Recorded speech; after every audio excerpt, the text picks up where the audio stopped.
Picture slaving away as a hardware engineer, living out your days with friends and family. But one day you pray for a more interesting life, only to have your wish granted as you're flung into a mysterious world filled with strange magic and dark entities.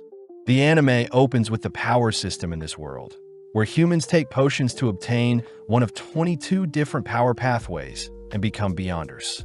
Within each pathway are 9 stages of power called sequences, with 9 being the weakest and 1 being the closest to the level of a god.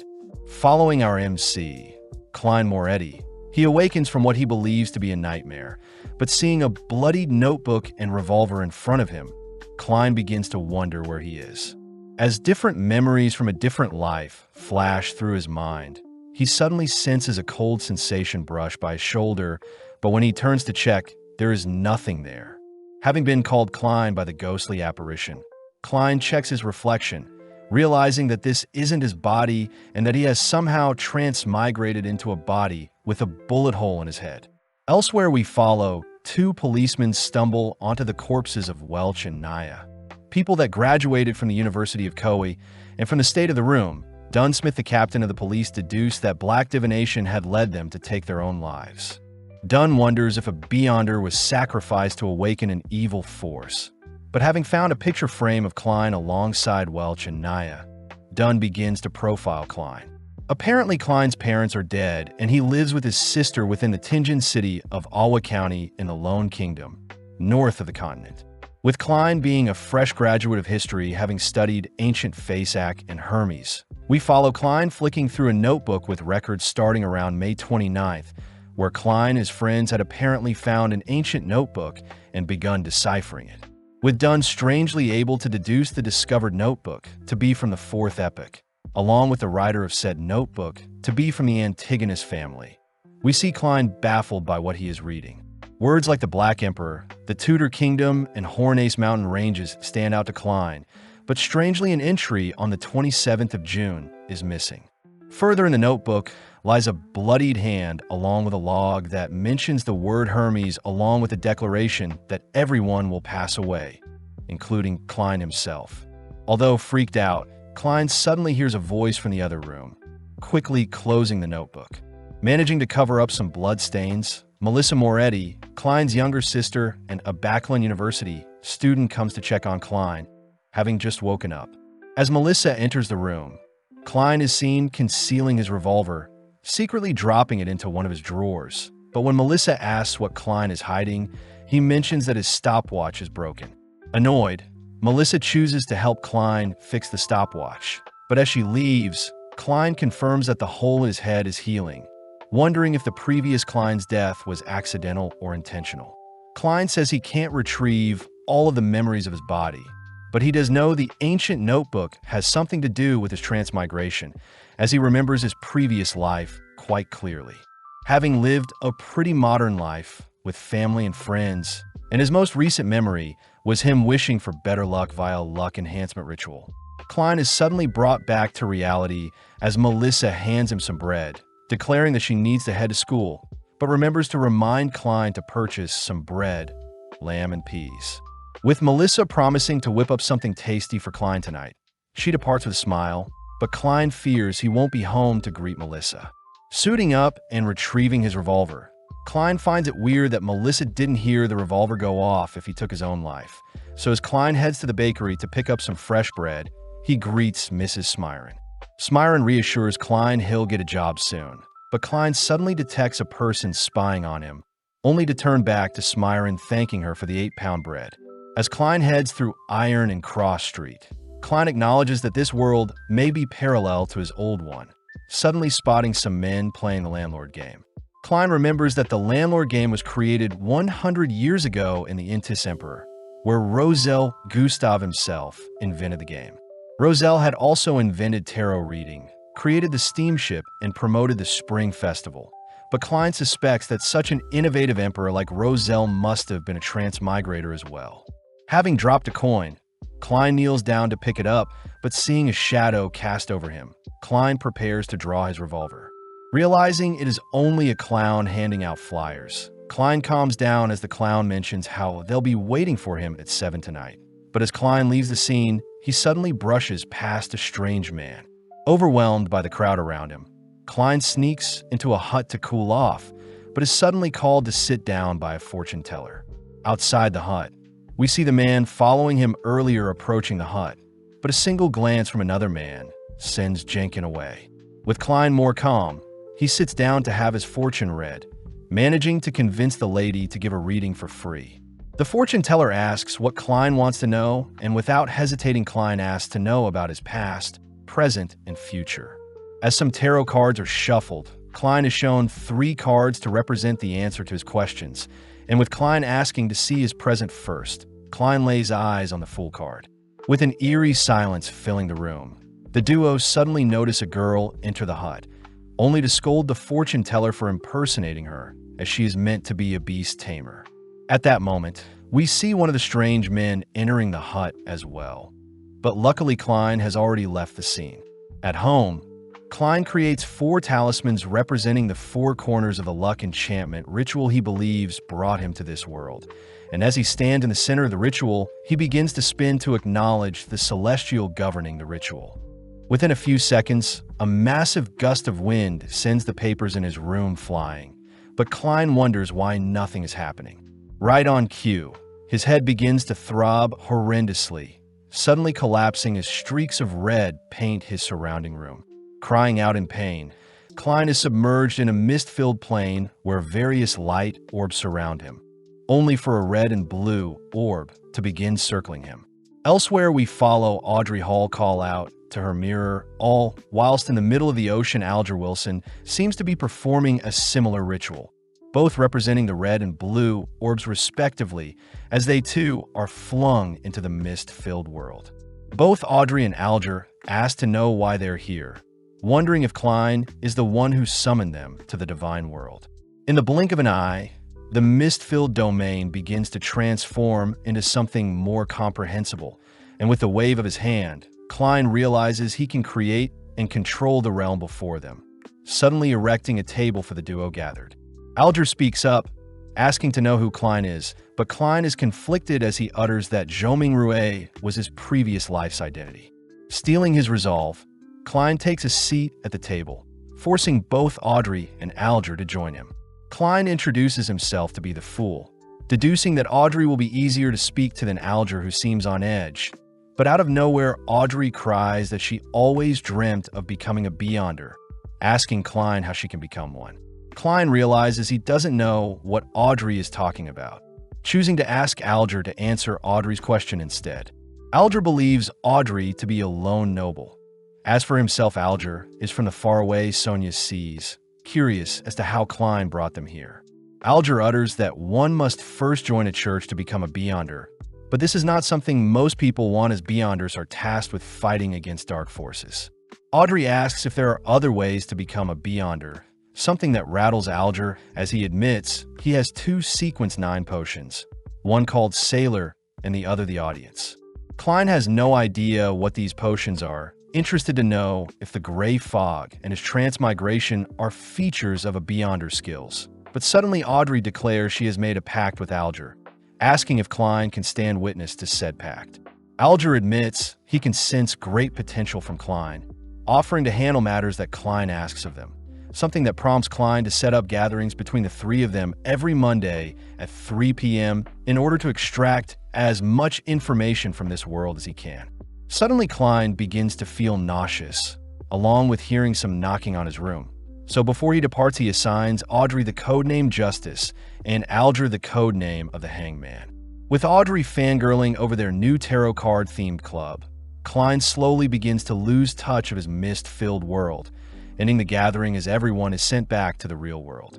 Answering the knocking, Klein hears that the police are at his doors, swiftly rushing to conceal his notebook and revolver only to peep out the keyhole.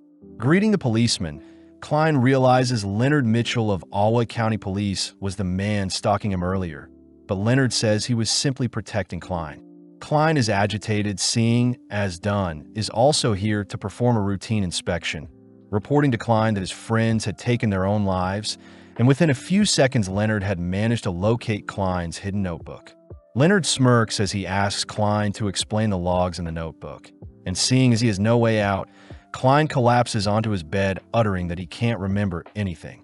Dunn says there is evidence of Klein at Welsh's home, something that is news to Klein as well.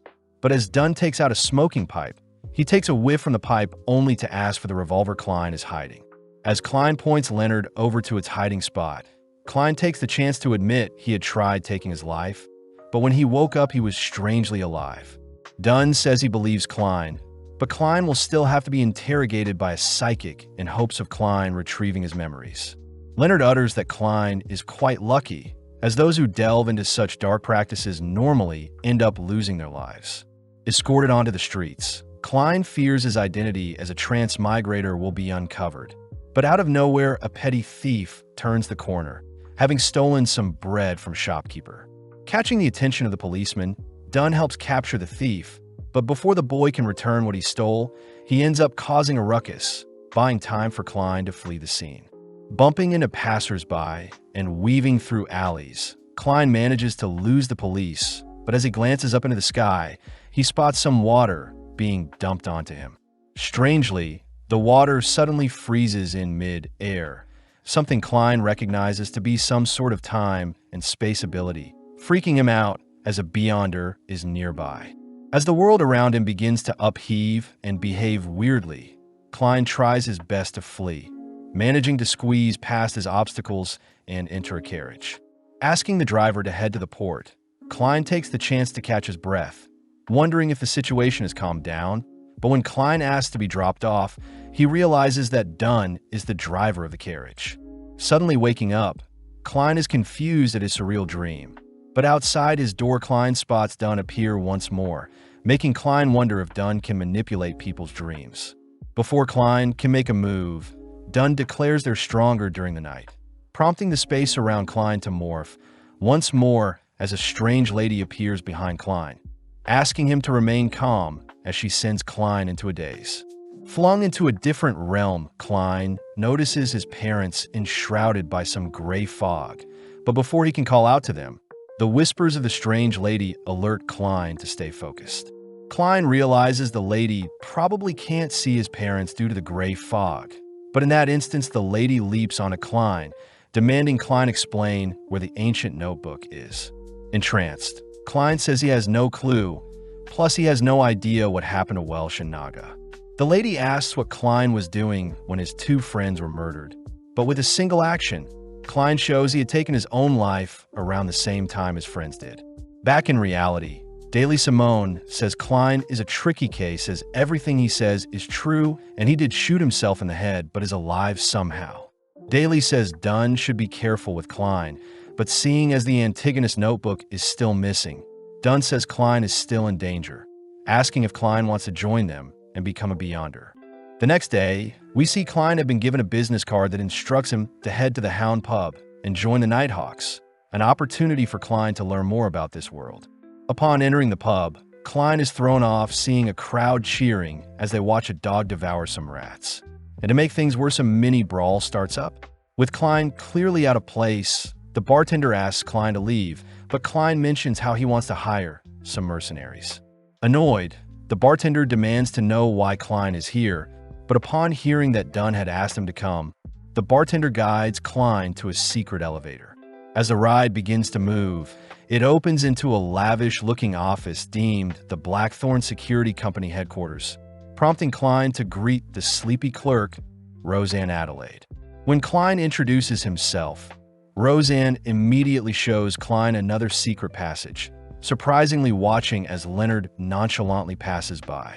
Descending a staircase, Roseanne mentions how they aren't so busy at the moment, passing by Royale Radine, someone Roseanne acknowledges is very pretty. Now moving through some corridors, our duo stop by Fry, who seems busy sketching up something. And as they make their way deeper along the passage, they walk by Kenley White, a member of the Nighthawks who joined 6 months ago. Stumbling onto a fork in their path, Roseanne instructs Klein to carry on alone, mentioning how the captain is waiting for Klein, plus Roseanne is quite scared of their captain.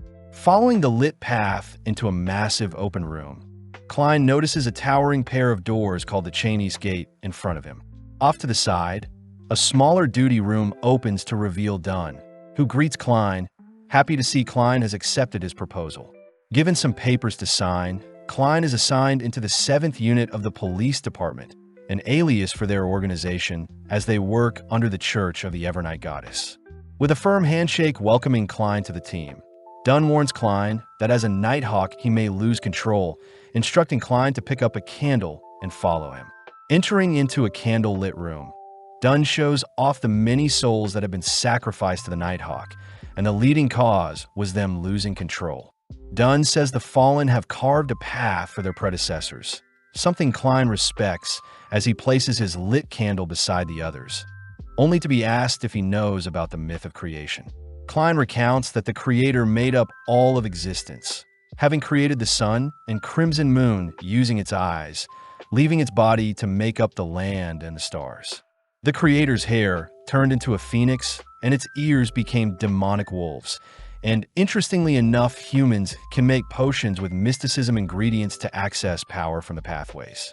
Klein recounts the Hanging Man, mentioning that the Church of Evernight Goddess has access to 4 different pathways, these being the complete sleepless pathway, the Corpse Collector, which is good for self-defense, the Mystery Prayer, and Seer, who dwells in mysticism, but suffers offensively. Dunn says he won't ask Klein to pick a certain pathway just yet, advising that Klein chat with Old Neil in the alchemy room to help with his decision. As Klein leaves Dunn's office, he reasons the Sleepless and Corpse Collector pathways are useless since he needs information on mysticism, and seeing as he can't decide between Mystery Prayer and Seer, Klein enters the alchemy room only to notice no one is present. Out of nowhere, a massive bang sends Old Neil flying into the room, and with Klein introducing himself, Old Neil asks Klein to help him tidy up some documents. As Klein sorts out some books, Old Neil is impressed to hear Klein studied ancient Fasek and Hermes during his history major in university, uttering that if Klein works hard, one day he can decipher the notebooks that went missing after Emperor Rosel's death.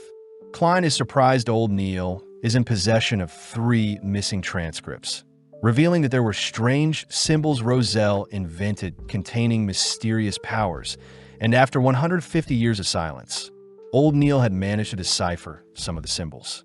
Showing his progress, Old Neil says the transcripts were a diary, but immediately Klein recognizes the symbols to be simplified Chinese. Reading over the transcript, Klein hears that Rosel Gustav thought of himself as the protagonist, recounting a time when he danced with Lady Florina, but Klein can't help but smile at Rosel's diary records. Suddenly, Klein notices Rosel's records mentioning how the potions and pathways aren't that important, and it's the user's ability to internalize the power that makes all the difference. To end the transcript, Rosel says he regrets his pathway as he should have chosen either the apprentice, the seer, or the marauder, throwing Klein off as he hears Rosel has made a grave mistake. Brought back to reality by Old Neil asks why Klein is daydreaming, but Klein apologizes, hiding the fact that he can read the transcript. With Old Neil asking if Klein has any idea what he'll be choosing as his pathway, Klein doesn't hesitate to trust Rosel's message, declaring that he'll choose the seer, something that intrigues Old Neil. Old Neil reminds Klein that he can't change his mind once he takes the potion, but Klein stands strong, making Old Neil smirk as he readies the potion. Fusing together some pure water, nightshade's extract, gold mint leaves, poison hemlock extract, dragon bloodgrass powder, and Lavo's squid crystallized blood, only to top it off with some stellar aqua crystals. With a mystical smoke cloud bursting from the potion, Old Neil presents Klein his potion, an item that makes Klein tense as he questions if it's edible. Seeing Klein hesitant, Old Neil tells Klein to relax, as his nerves will only disrupt the absorption process, and seeing as the solution to all his questions are in front of him, Klein gulps down the potion in one go. Immediately, the potion begins seeping into the very essence of Klein's being, causing Klein's heart to beat rapidly as he spots his vision acting strange. Old Neil says it's fine, asking Klein to focus and think of an object that exists to calm his mind. And when Klein thinks of Top Hat, he manages to calm down, only for Old Neil to ask Klein to think of an object that doesn't exist. Within a few seconds, the ground beneath Klein begins to rumble as a sudden burst of power causes the ceiling to rupture. horrifying old Neil as he instructs Klein to control his thoughts. In Klein's mind, he had pictured a missile, and as his imagination runs wild, Klein can't help but think of all the vehicles that exist in his previous world. Old Neil notices various potions in his laboratory suddenly spilling out, crying for Klein to control his powers, but Klein seems to have pictured a catastrophic explosion, barely able to quench his imagination as his eyes now seem to have been soaked in a dark hue.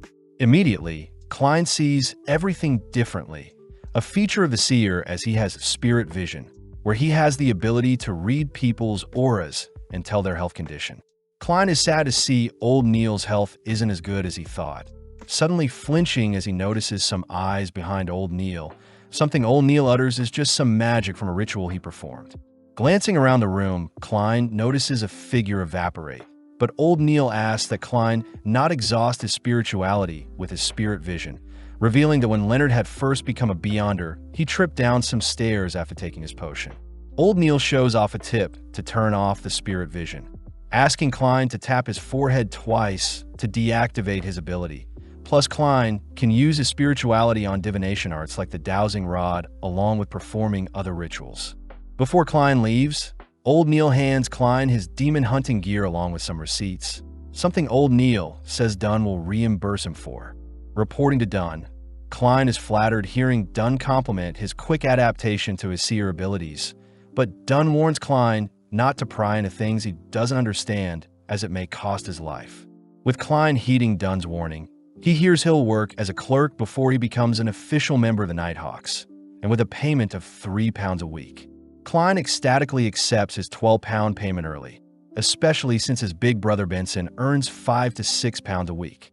As a daily task, Klein is asked to purchase a cane and walk around Welch's home in hopes of him remembering anything about the missing notebook, but suddenly a carriage pulls up beside him only for Leonard to ask Klein to get in.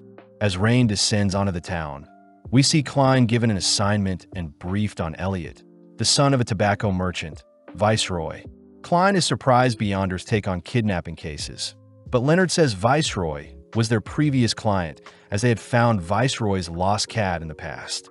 Seeing as Klein's seer role is perfect for locating things, Leonard hands Klein some of Elliot's belongings, only for Klein to make use of his cane, using it as a dowsing rod as he activates his spirit vision. In the blink of an eye, the space around Klein becomes masked in different hues, and having filtered out all the unnecessary information, Klein manages to locate Elliot's position, asking the carriage driver to continue straight. Within a few minutes, Klein and his dowsing rod have led them to Forston Street, and upon heading into a nearby building and up some stairs, Klein points Leonard to a room where Elliot is being held captive. Klein declares that there are 2 kidnappers inside the room with Elliot, and seeing as it's Leonard's time to take over, he begins by dismantling the door standing in their way. Spotting the intruders, the kidnappers toss their table at Leonard, buying enough time to whip out a gun and fire a round at Leonard, but sadly it misses. As Leonard closes the distance, he manages to destroy the attacker's gun, only to pummel one of the men. As the other charges him, Leonard manages to parry and block each of the man's attacks with a single hand, noticing the man has bloodshot eyes, but regardless, Leonard sends the man flying as well.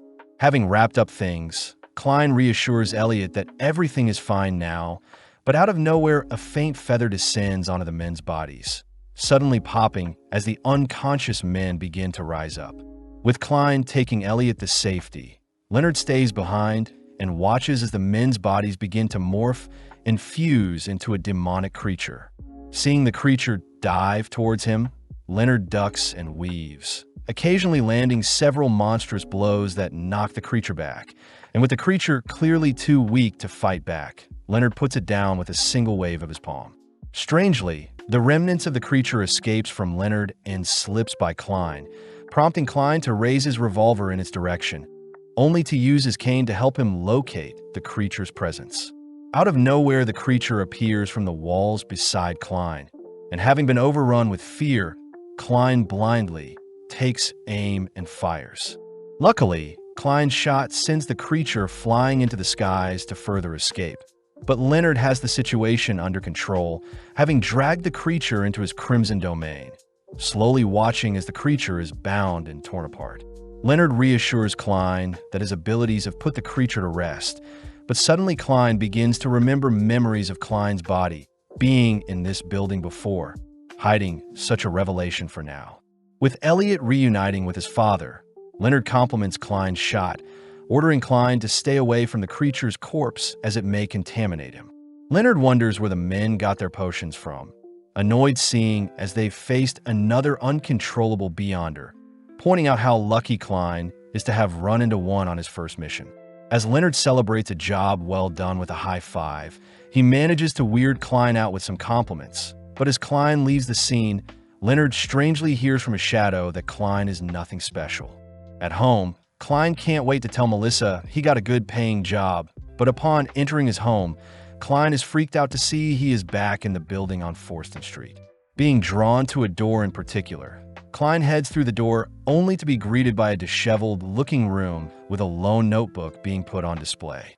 Glancing at the notebook, Klein is frightened to see the book declare everyone will perish, only for its pages to suddenly dissolve as Klein is slowly consumed by the Fool card.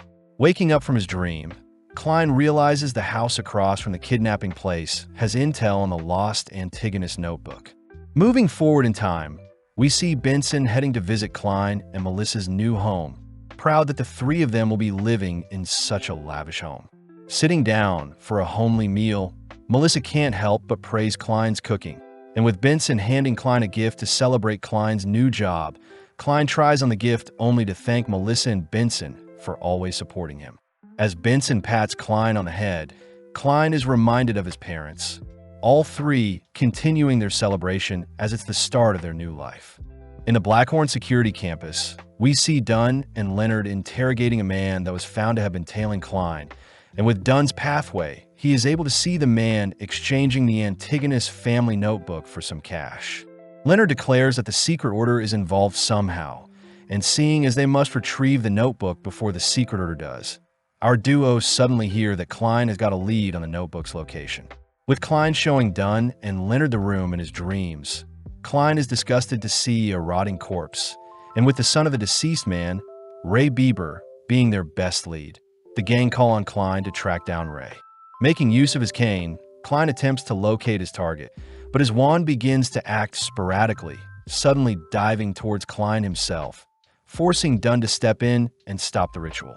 Seeing as there is some interference, Dunn says he'll report their findings to the Holy Cathedral, and within a few days Klein is seen waiting outside the Chinese gates.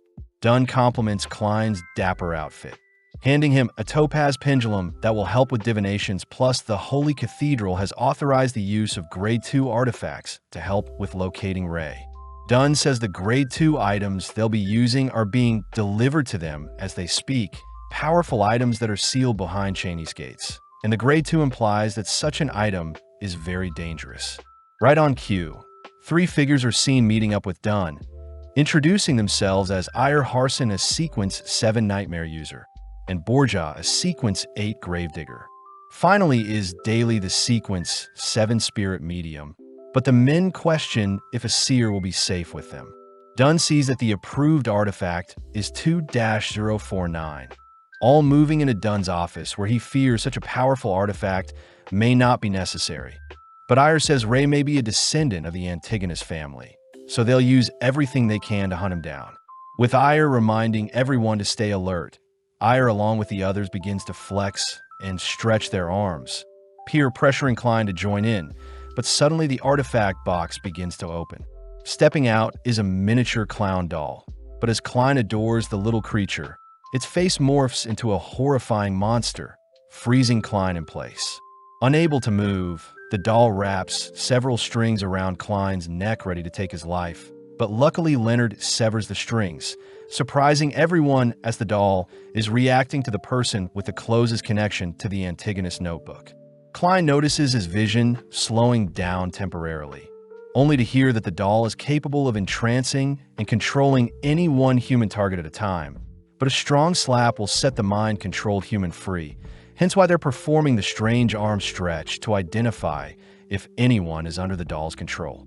As the doll continues to chase after Klein, Leonard reveals Ray's code, an item that pisses off the clown as it lunges towards the coat, only for Ire to reseal the doll, confirming that Ray is a descendant of the Antigonus family. Heading out, we see our group continue their stretching maneuvers as they head towards their carriages, boarding the carriage as they head towards a certain location. Elsewhere in a factory, we see a disturbing scene where Ray has been placed in the center of a ritual and has been forced to absorb a notebook, taking on a demonic form. In the shadows, a clown-looking man is annoyed he was too late, but upon detecting some carriages approaching, he gets excited, seeing as there may be hope. With Klein and the gang arriving at the factory location, Klein is tasked with using the pendulum to locate Ray, but as soon as Klein starts his ritual, some bloodied mist creeps out from one of the factories, scaring off the gang's horse carriages. As the surrounding landscape begins to vibrate, the gang draw their weapons, all watching as a demonic-looking Ray appears, locking onto the doll artifact. In the blink of an eye, Ray charges towards the doll box, but Dunn and the others get to work, asking that Klein stay back, dragging Ray into their domain. Leonard is seen binding Ray with his vines, only for Daly to begin submerging Ray in her water domain. But strangely, Ray erupts with power, completely shattering the Beyonder's domains as its aura overwrites the environment. Dunn realizes that Ray isn't a Beyonder gone berserk, as he fears they're facing a dead soul, all helplessly watching as Ray continues to barrow towards the doll box. But luckily, Dunn leaps onto him, temporarily putting him to sleep. Daly gets to work locating Ray's weakness, especially since Dunn suspects that Ray is under the notebook's control. But when Ray wakes up, Daly cries that she needs a few seconds to complete her search. Seeing as they'll need to bind Ray down, Dunn begins to chant, all whilst Leonard rushes in close, dancing circles around Ray only to erect a net that binds Ray in place. Before Dunn can finish his chant, Ray's core begins to act strangely, suddenly erupting with power as a bright flash of light distracts Dunn long enough for Ray to skewer Dunn with one of his tentacles, along with blowing Leonard back. Locking back onto the doll box, Ire is forced to hold off Ray's tentacles, but some of the stray tentacles knock the doll box back. As Borja continues to look after the box, Ire ignites his blade only to rush towards Ray's core, but sadly Ire's blade shatters upon impact with Ray's thick exterior. With a terrifying roar, Ire is sent flying as well, forcing Borja to rush to Ire's side. Still conscious, Dunn finishes his enchantment, working in tandem with Klein, who makes use of some night slumber charms to put Ray to sleep, allowing Daly to rush in and attack Ray's weak points. As Daly shreds Ray's body, Ray suddenly implodes, letting out a massive explosion that catches Daly in the impact zone. In the aftermath, Dunn rushes to feed Daly some medicine, but Klein seems strangely drawn to the Antigonus notebook, suddenly reminded of the words Hornicus and Phlegria. At that moment, the clown man from earlier makes his move, rushing towards Klein, but Dunn fires at the clown, realizing it was an illusion. With everyone now on high alert, they surround and protect the notebook, but Klein recognizes the clown to be the same man handing out flyers prior. With every successful shot, the gang end up slaying various illusions, noting how the clown man must be a Beyonder with a sequence of 7 or greater. Ire orders Borja to protect the doll box once more, but as Ire begins dueling the clown with his blade, the clown easily evades each strike. When Leonard joins the battle, the clown easily outclasses Leonard, scaring Leonard away with a well-timed explosion from his face, leaping into the air only to bombard Dunn with bullets of his own. Klein wonders if the clown can see the attacks in advance, testing out his theory as he fires off a stray bullet into the open, only to randomly land a hit on the clown's stomach. Pissed, the clown transfers the bullet wound into his arm, only to unveil a whip that keeps Leonard, Dunn, and Ire busy. Seeing an opening, the clown rushes towards Klein, forcing the men to protect Klein, but realizing they've been tricked, they all turn to see the clown besides the doll box. Pushing aside Borja, the clown lets the doll free, terrifying the boys as they feel a cold sensation run down their spines, all frozen in place as the doll has somehow latched onto all of them. Racking his brain for a solution to break free, Klein suddenly remembers his gray fog, swiftly chanting his luck enhancement ritual, only to successfully enter into his fog-filled domain. Klein wonders if the notebook is enhancing the doll's powers somehow, suddenly coming up with a safety measure to protect himself from the doll's mind control as Klein uses the amulet to perform some divination, returning to the physical world having protected his mind. Out of nowhere, the clown man offers to free Klein's colleagues in exchange for the notebook, and to make the deal more enticing, the clown man utters that he too was a former seer. Klein wonders if this is a trick or not, getting confused when the clown man mistakes Klein to be a sequence 8 seer instead of 9, wondering if his fog is interfering with the clown's judgment. The clown man says the other men are currently asleep, but we notice that Leonard and his shadow are secretly listening in on their conversation. Forcing Klein to make a choice, the clown man tells Klein the corresponding sequence 8 of the seer, something that shocks Klein, but when the clown man erects a skewer to taunt Klein, Klein suddenly grabs a hold of it, pulling the clown man into the puppet's domain. The clown man begins to freeze, seeing as the puppet is beginning to take over his body, demanding to know how Klein is able to move, but sadly Klein puts the clown down with several bullets. Klein sees that the clown belongs to the secret order, turning to help the others, but out of nowhere the clown man springs back to life, crying the word Hornaces only to finally fall over once more. With the doll sealed, we see everyone reflecting after the battle, only for Leonard to utter that he didn't need to save Klein, as he was impressed to see Klein drag the clown man into the doll's domain. Leonard whispers that himself and Klein are special individuals. Cutting back to headquarters, where Dunn submits the notebook to be verified by the Holy Cathedral, apologizing since Klein will have to wait a bit before he can view it. Dunn seems to be coughing quite a lot, praising Klein for a job well done today, but Klein wonders why Ray was in such a rush to absorb the notebook. Dunn says people who seek power don't act rashly, and upon seeing Klein freaked out seeing the clown man's corpse, Dunn says Klein did the right thing and slayed someone to save others. Suddenly remembering something, Klein reveals that the correspondence for a sequence 8 seer is a clown, cutting outside, where Dunn says they'll take care of Daly until she recovers. Before Ayer and Borja leave, they praise Klein for taking down a sequence 7 Beyonder when he was only a sequence 9, something that creates suspicion as Ayer wonders how Klein did it. Leonard helps cover for Klein, suggesting that since Klein was holding the notebook, he was able to negate the doll's mind control and in turn win. As Ayer and Borja depart, Klein suddenly feels his potion digesting, wondering if he can take the clown potion next, plus he still needs to figure out what this Hornaces is. Choosing to visit Koei University, Klein meets up with one of his old professors, Professor Azik, only to ask about his knowledge on the Antigonus notebook along with the nation of the Evernight in the Hornaces mountain range. Azik says his memory is quite foggy, promising to write to Klein if anything comes up, but before Klein leaves, Azik warns Klein to be wary of what he does moving forward. Now, all alone, Azik begins to act strange, suddenly unveiling a skeleton that had been hiding in his shadow. On a cold, rainy night, we see a man writhing in pain, all while speaking to a figure they refer to as the Honorable Oracle. The Oracle accuses the man of betraying the Aurora Order since the man had lost the Antigonus notebook, but the man cries that he didn't intend for Welch and Naya, his sacrificial lambs, to have passed so easily, and to make things worse, Klein is still alive.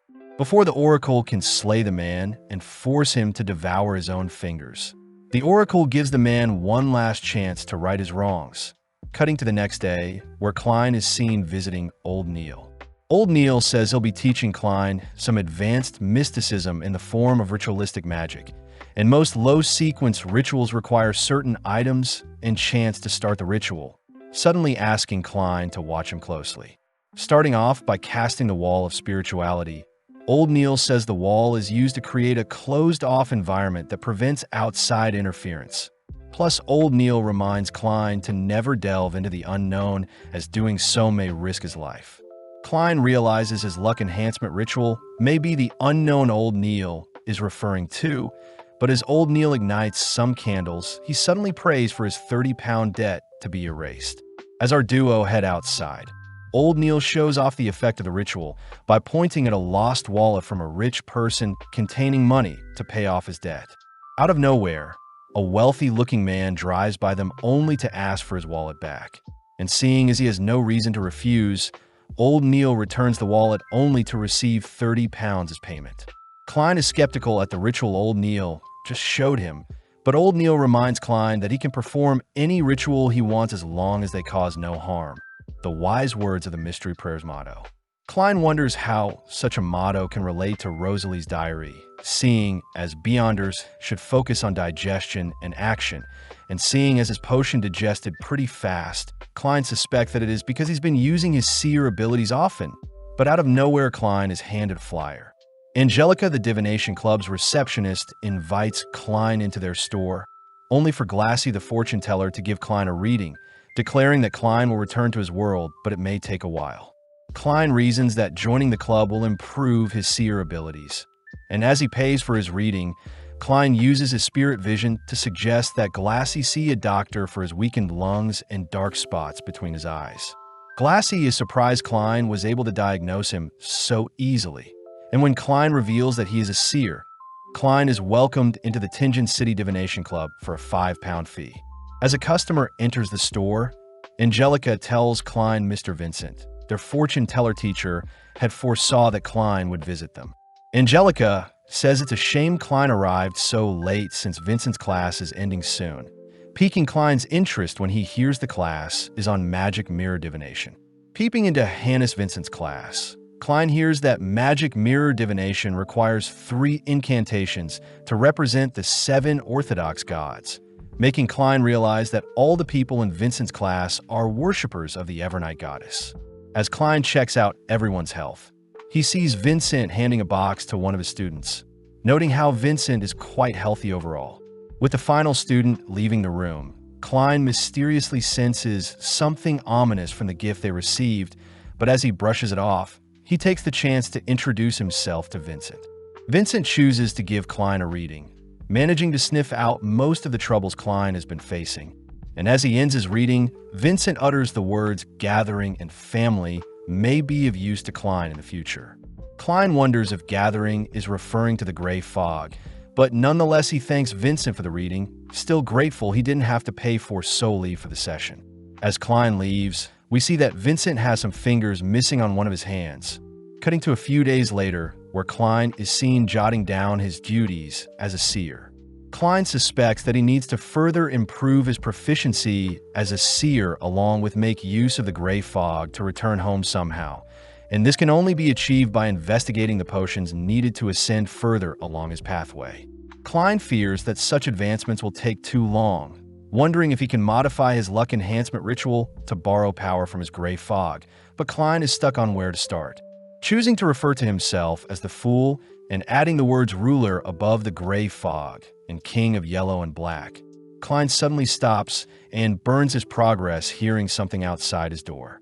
Slowly, Klein approaches his door, but upon opening it, he spots Melissa playing with a wind-up toy.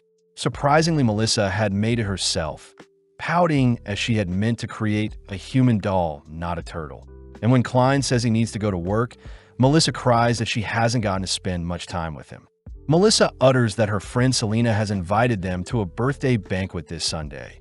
And seeing as this reminds Klein of the words family gathering Vincent had alluded to, Klein gladly accepts the invitation. Getting back to work, Klein enters into his domain only to await Alger and Audrey's arrival. And upon scanning the pair, Klein is impressed to see Alger has taken on the Sailor pathway and is on Sequence 8 Folk of Rage, whilst Audrey has inherited the Sequence 9 Spectator pathway. Interestingly enough, the fog seems to be enhancing his abilities, and it seems Klein can see the symbols representing each of their pathways, but strangely, they don't seem to be complete. Starting the meeting, Audrey says she has 3 questions, starting off by asking what her role as a spectator is. Alger reveals that Audrey must remain unbiased and observe things from afar, and in turn her pathway will grant her the ability to see other people's true thoughts. Klein adds that Audrey should focus on acting and digesting her potion, something that helps Alger realize something as well. But when Audrey asks if an animal can drink a potion as her second question, The room freezes, all wondering what happened. It's revealed that Audrey's dog had stolen her potion while she wasn't looking, and seeing as it didn't pass away or transform, it's safe to assume the dog has become a Beyonder. Finally, Audrey says that Leon's royalty and nobility have been looking to reform, as Audrey's father is quite incompetent. So Audrey asks where she can find skilled replacements. Klein calmly suggests that Audrey hold an open examination to recruit both nobles and commoners based on their skill, and Audrey should call it the higher exam. Advice Audrey graciously takes to heart. Seeing as Klein needs help as well, he asks that the duo retrieve Emperor Rosalie's diary, a revelation Alger wasn't aware of. Klein also adds that the duo should practice some more ritualistic magic and report to him if they're unable to attend their meetings on Sunday, asking that the duo chant the following: "The fool that doesn't belong to this era, the mysterious ruler above the gray fog, the king of yellow and black who wields good luck." Alger wonders if Klein is on par with the 7 Orthodox gods, but before anything else happens, the trio end their meeting. Back in the real world, Klein says he has freed up some time Sundays, but Klein wonders when he should reveal that he is a seer to his siblings. As some time passes, we see Klein and Benson take Melissa out for some shopping, cutting to July 15th where the trio are dropped off at Selena's house. As Selena would greet the trio, we see Benson greeting Selena's father, all whilst Elizabeth, another one of Selena's friends, greets the siblings. Klein realizes he's met both girls at the divination club prior, but before he can head inside, he detects that Alger is practicing the ritual Klein had asked him to.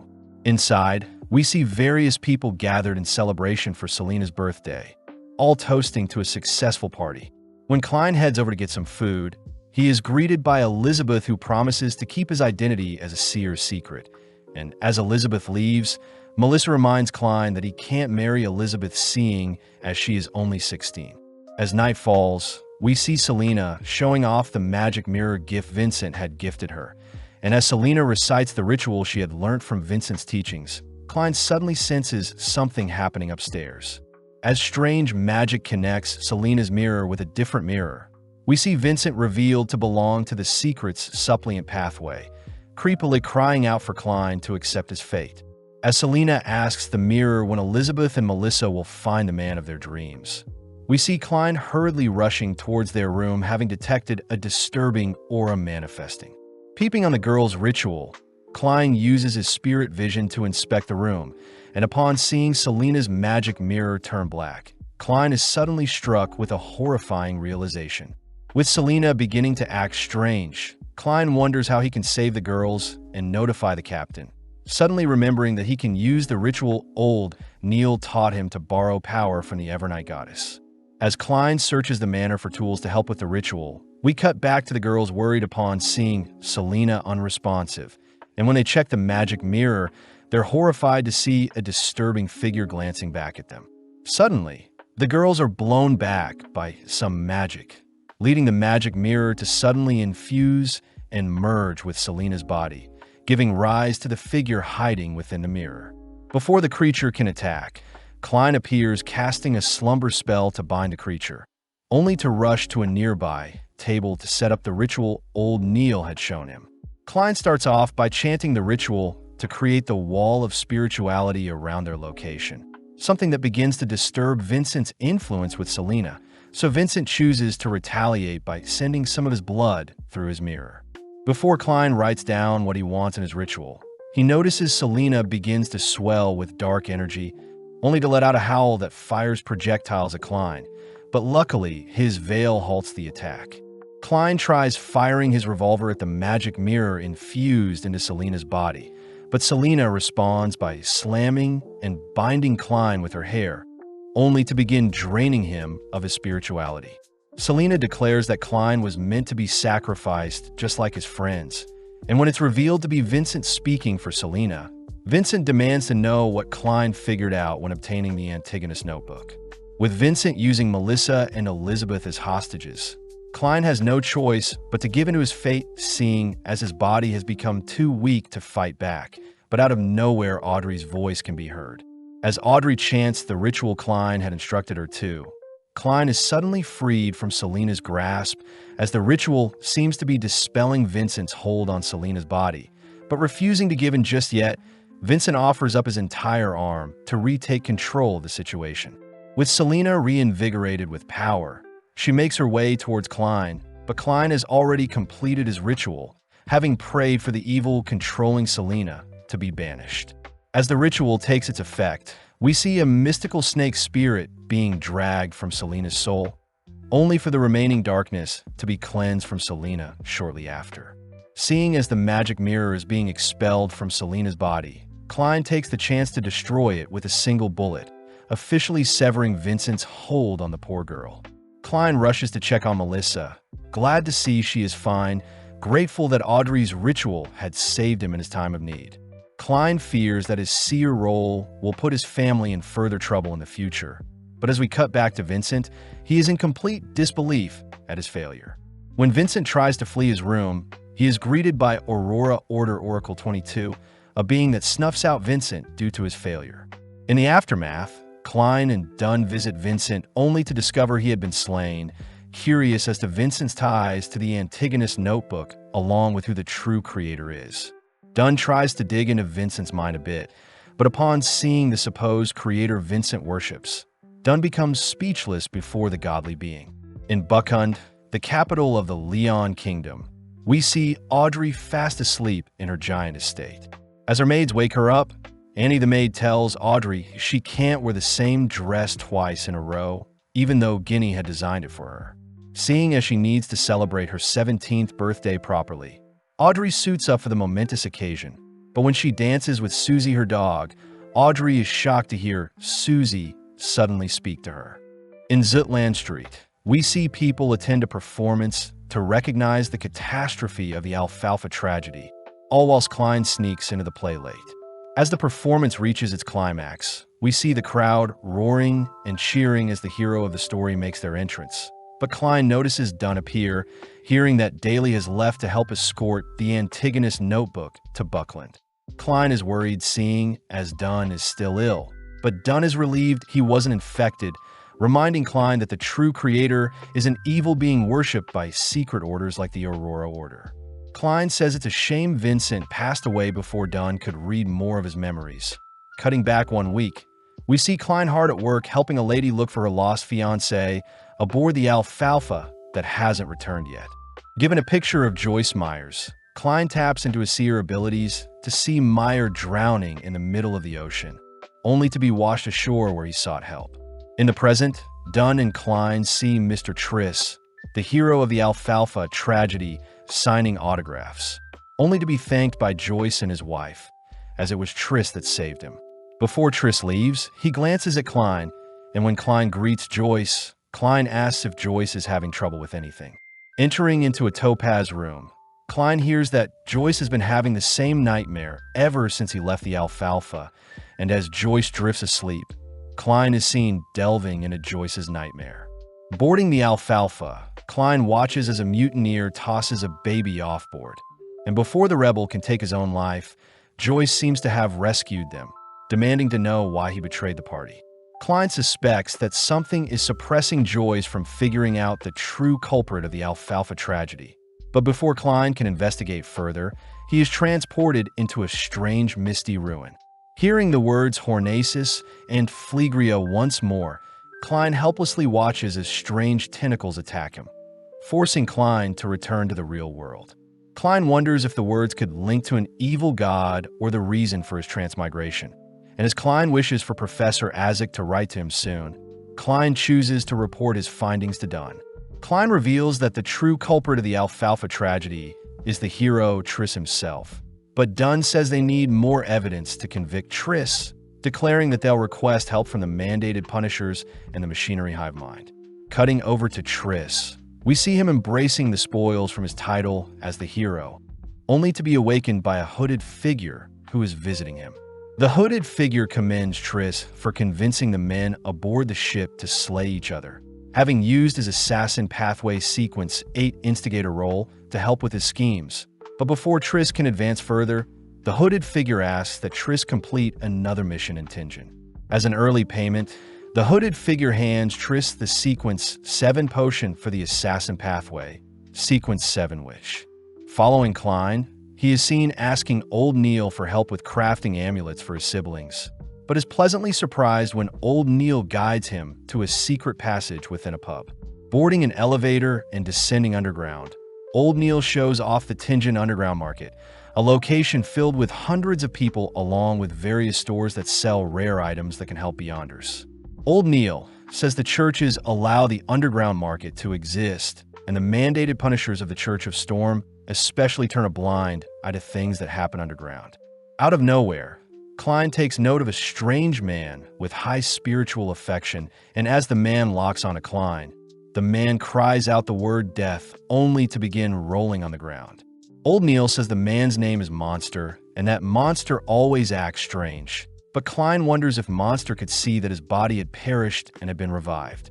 Heading around the market, Old Neil shows Klein a store selling amulets, but sadly the amulets have no disaster warding effects, seeing as the store clerk isn't a Beyonder. Old Neil suggests that Klein buy a half-finished amulet and enhance it, and upon sifting through the amulets, Klein settles on 2 to buy.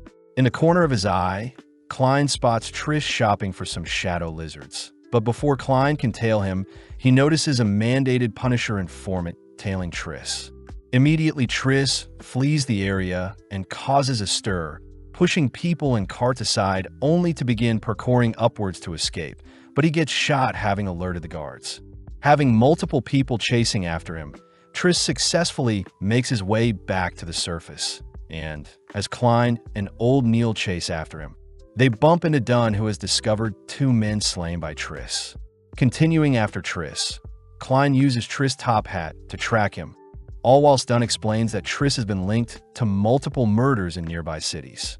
Klein realizes Triss' instigator role was probably the reason why the men aboard the ship became so violent, and Dunn suspects that Demonist sect is involved, a group that worships the primordial Demonists, and all their high-ranking members are women.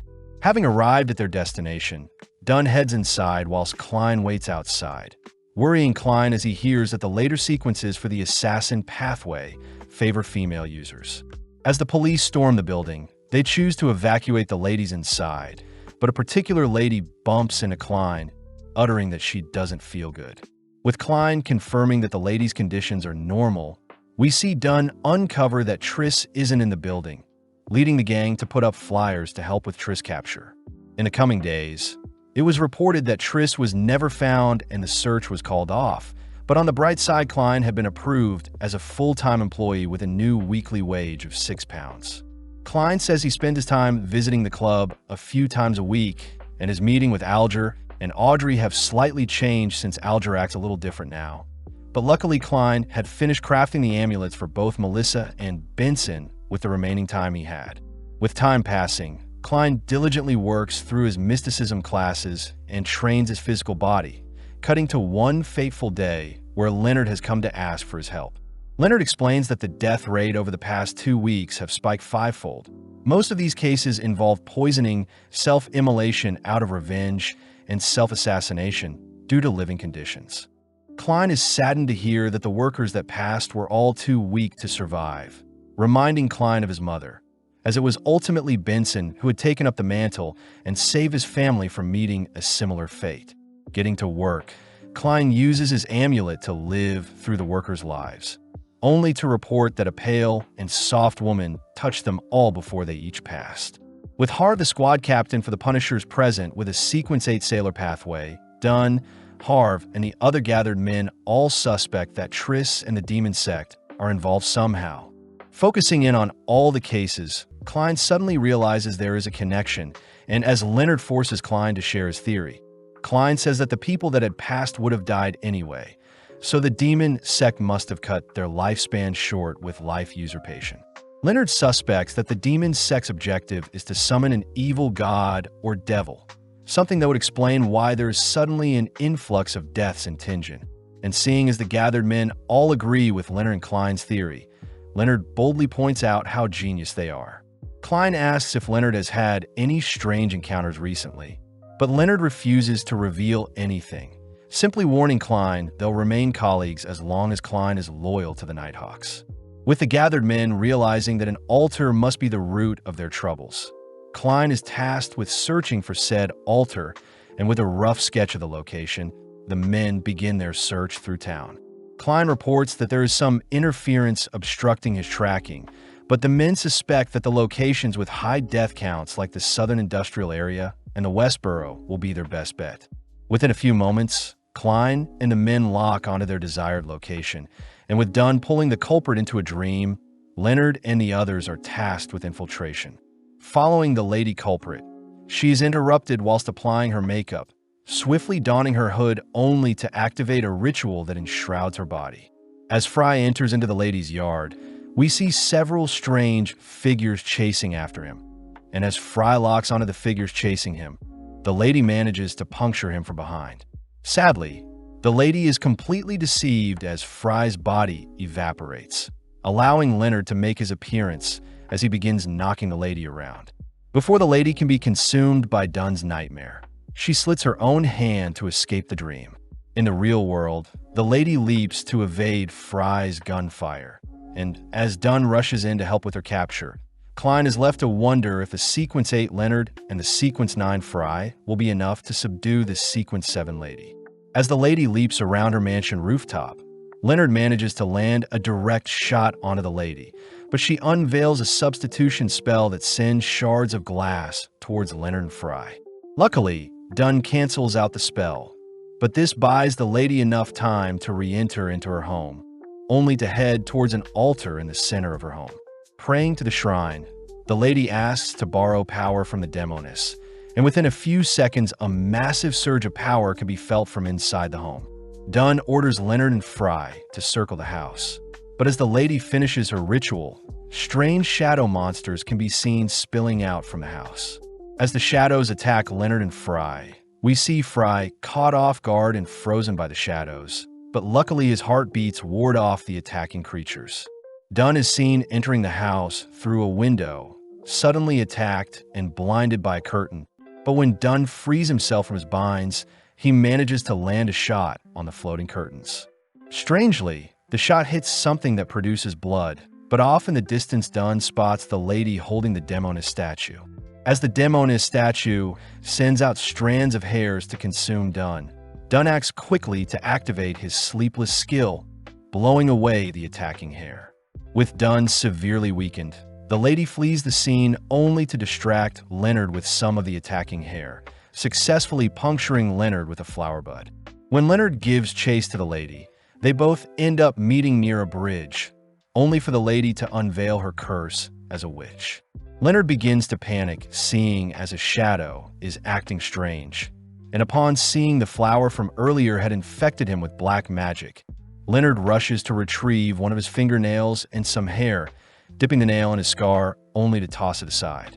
As the lady activates her curse, we see Leonard's fingernail suddenly be consumed in dark flames, giving the lady the chance to flee as she leaps off the bridge and disappears into the night. Back at the house, Klein manages to reconstruct the mirror the lady was using, and upon peering into the mirror, Klein realizes the lady is the same girl he bumped into when searching for Triss. Dunn reports that the altar downstairs is what is used to curse the survivors of the Alfalfa, and with all the clues put together, the gang conclude that the lady they just fought was Triss himself. Dunn realizes that Triss had turned himself into a woman, and this would imply that most of the top-ranking Demon Sect members would have originally been men, but converted in order to ascend further down their pathway. Having escaped successfully, Triss is seen boarding a train, all whilst catching the attention of the onlookers, revealed to have castrated himself in order to complete his promotion into a Sequence 7, which with the new name of Trissy. On August 18th, Elizabeth had told Klein about her nightmares ever since returning from Le Monde, and in her dreams was a Wraith Knight and an abandoned castle. Informing Dunn and Fry about such a nightmare, we see the gang head over to Le Monde Castle with the mutated sun's sacred emblem, an item that can disperse wraiths, but it also harms Beyonders if the emblem is active for too long. As our trio head inside the castle with their weapons drawn, we see Klein use his spirit vision to locate a strange apparition appearing from the shadows. prompting Dunn to attempt to disperse the dark cloud attacking them. Spotting a terrifying sword appear from the shadows, our gang leaps to evade the falling blade, and as the blade flies across the room, it returns to the Wraith Knight's side. As the knight rushes our trio, we see Klein make use of 2 Requiem charms to bind the knight in place. But when the knight is struck by 2 explosions, it chooses to disperse its shadow body into hundreds of bugs that swarm the gang. Being overwhelmed, Fire rushes to locate the knight's weakness, all whilst the knight manages to blow Dunn aside with a sneak attack. Spotting the emblem fall from Dunn, the knight chooses to kick it away, only to continue slashing at Dunn. Fire cries that the knight's right hand is its weakness, but when Dunn fires a bullet at the being, it easily slices the projectile before it. When Klein takes the chance to retrieve the emblem, the knight manages to intercept and slam Klein with a powerful elbow, but strangely Klein doesn't feel any pain. Revealed to have been Dunn reveals that he has pulled everyone into his nightmare, and with 1 minute elapsing, Dunn shows off that the emblem never left his possession. In the blink of an eye, a bright light begins to evaporate the Wraith Knight, leaving only a glove left behind. As Dunn and Fire discuss how old the Wraith Knight must have been, we see Klein guided by some specks of light toward some rubble, only to uncover an old, dusty painting. Dunn recognizes the man in the painting to be someone from the 4th epoch, meaning the painting is at least 1,000 years old, and the man seems to be Baronet of Lamud, the first owner of the Lamud Castle, and someone who mysteriously disappeared. Klein is a little freaked out seeing as Lamud somewhat resembles Professor Isaac, and seeing as they'll need to eradicate any remaining wraiths in the castle. The boys agree to stand guard and rotate every 2 hours, with Klein starting the first session. With the other boys heading outside to rest, Klein is given the emblem to keep him safe, wondering how such a sacred emblem was created, especially since it hails from the sun pathway. Wondering if his gray fog can tell him more about the emblem, Klein runs off to perform his luck enhancement ritual, ultimately appearing in his domain with the emblem. When Klein performs another ritual to tap into the sacred emblem, he sees that the Church of the Eternal Blazing Sun owns the sun pathway, and it seems a single drop of golden liquid is strong enough to give the emblem its power. Intrigued, Klein tries inspecting the golden liquid himself, but with a single touch the sheer power from the droplet sends him into a frenzy as the hot, blistering sun begins to consume his domain and burn him alive. Crying out in pain, Klein is luckily rescued by his gray fog as it manages to quench the flames, searing hunger, making Klein wonder if he had accidentally glanced at a deity. Out of nowhere, Klein's burn marks begin to heal, and even more strangely, Klein's brain is suddenly overloaded with information regarding how to create the sun charm. Klein sees that he must never gaze at gods, only to learn that the sequence 4 for the sun pathway is unshadowed, confirming to Klein that the golden liquid must have been the blood of a god. Klein wonders how he can use such information to his advantage, a little annoyed that his domain has been destroyed due to his recklessness, but nonetheless he chooses to return to the real world for now. Klein is relieved nothing happened whilst he was gone, wondering what the Angel of Pure White was referencing during his ritual, but regardless he successfully wraps things up at the castle. As Klein is dropped off, Dunn and Fire head to return the emblem, but Klein notices that a letter has appeared in their mailbox. Heading to Koei University, Klein is excited as Isaac has finally written back to him about his findings into Hornaces, but Klein begins to get suspicious if Isaac is someone he can trust. With the skies getting cloudy, Klein heads into Isaac's office, only to see that it is empty. In the corner of his eyes, Klein spots some blood hidden behind a piece of cloth, and upon further inspection Klein is speechless to see a painting of Lamund Castle made out of blood. Out of nowhere, Isaac appears to greet Klein, taking note of Klein's frightened expression only to reveal that he has been receiving weird dreams lately, and recently Isaac has been painting to make sense of his dreams.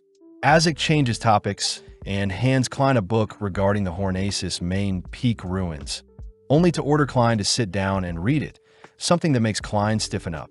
When Klein flicks through the book, he recognizes the ruins he visited whilst performing one of his rituals, wondering why the image doesn't have the throne he saw in his vision. Apparently, the Hornacis mountain ranges span Lone and Intis, and shows that an ancient civilization existed long ago, reminding Klein that the Evernight nation was mentioned in the Antigonus notebook.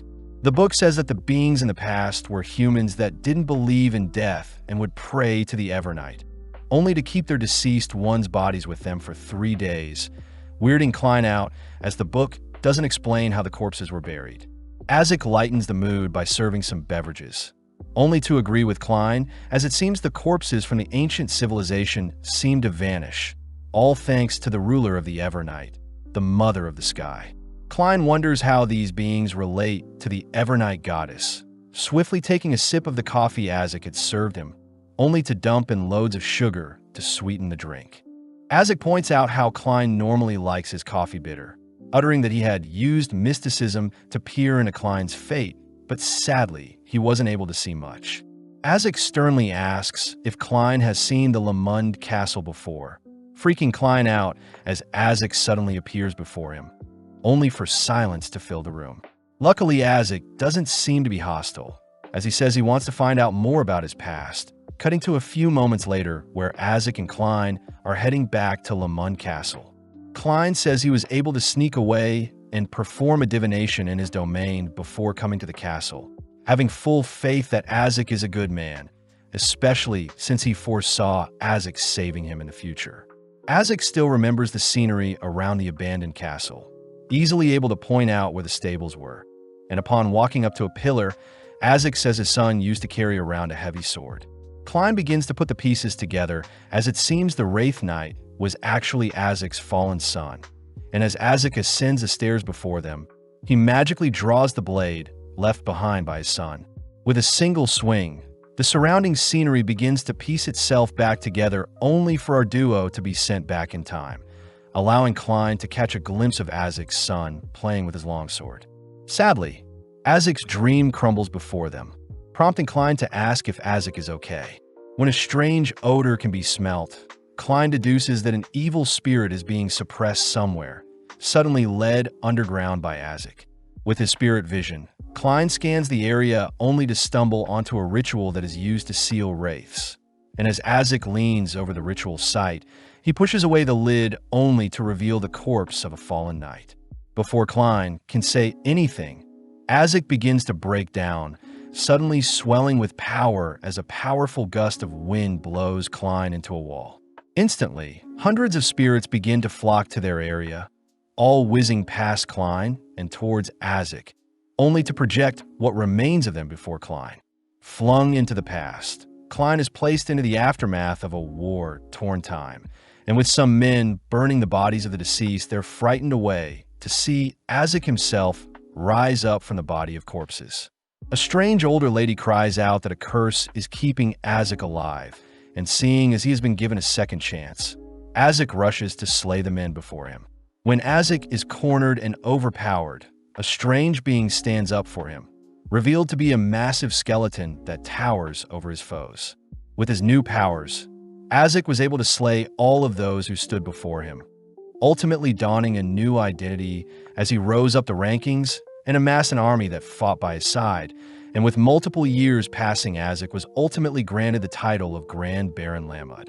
Azik was on top of the world as he had lived for his wife and child, and although Azik treasured the times he would have with his family, things began to change as time went by. One day, whilst his wife was sick, Azik had unknowingly called for his army of spirits to show themselves, something that ultimately frightened his child. Unable to control his powers, Azik accidentally harmed his child, something he felt guilty for doing, so he chose to leave his family along with his legacy behind.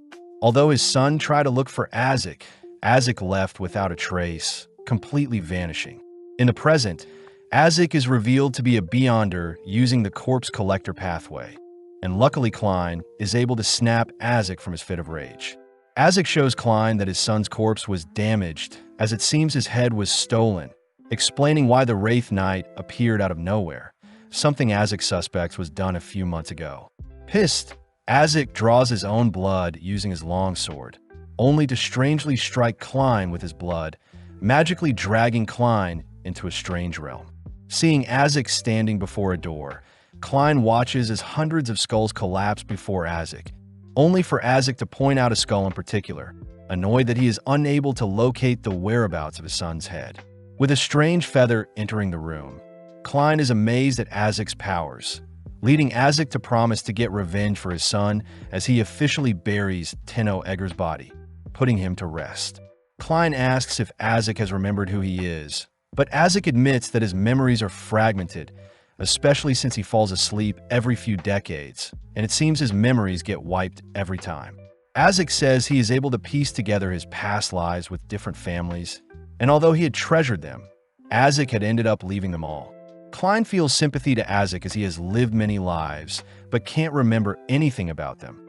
And as our duo part ways, Klein says he too feels like a lone ship sailing the seas with no idea of what his future holds. Klein is grateful to have Melissa and Benson as his family in this world, agreeing to spend as much time with his current family, since he plans on leaving and returning home someday. Before Klein left, Azek had told Klein that the Antigonus notebook may have clues to what he is looking for, but as we flash forward a few days, we see Klein and old Neil visiting headquarters. Instantly, our duo are greeted by Kenley White, who seems to be celebrating his recent engagement. But Sikatron, a Sequence 8 midnight poet of the Sleepless Pathway, suddenly takes inspiration from the party. Sika says she is writing a tragic romance novel, something that excites the crowd, as Leonard himself tries reciting some poems he came up with. But Roseanne wonders why they still have to come into work since they're celebrating Kenley's engagement. Suddenly appearing, Dunn assigns Kenley and Sika to the Westboro and Gold Indus areas. Leonard and Royale will stay at Blackthorn, whilst Dunn and Fire patrol the Westboro and Raphael Cemetery. Klein says he hasn't been assigned a role, something Leonard says is normal as Dunn often forgets things, but Dunn says Klein should watch over the Cheney's gates, ordering him to never open it no matter what. Dunn also reminds Klein to submit a 10,000-word performance review to the Holy Cathedral since it's been 2 months since Klein joined the Nighthawks. Getting to work, Klein retrieves all the cases he was a part of, but out of nowhere Klein hears some noise from the Cheney's gates, suddenly drawing his revolver as the gates begin to open. As a being barges the gate open, Klein prepares to fire only to scream, drawing the attention of Leonard and Royale who are on patrol. When the duo arrive, Klein reports that a strange doll had appeared and gave something to him, but Royale recognizes the doll to have been the Misfortune Cloth puppet. As our duo leap away from Klein, they reveal that in the past people have gone missing due to strange incidents with the Cheney's gates. And with another being appearing before everyone, Leonard and Royale quickly draw their revolvers.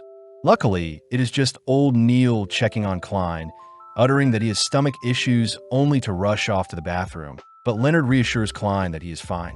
Leonard mentions how strange it is for the doll to take interest in Klein, who is watching over the gate, deducing that the Antigonus notebook that has been sealed behind the gates is causing the doll to act up. At home, we see Klein attend his meeting with Audrey and Alger, only to peep in on some of the papers Audrey and Alger had collected from Roselle's diary.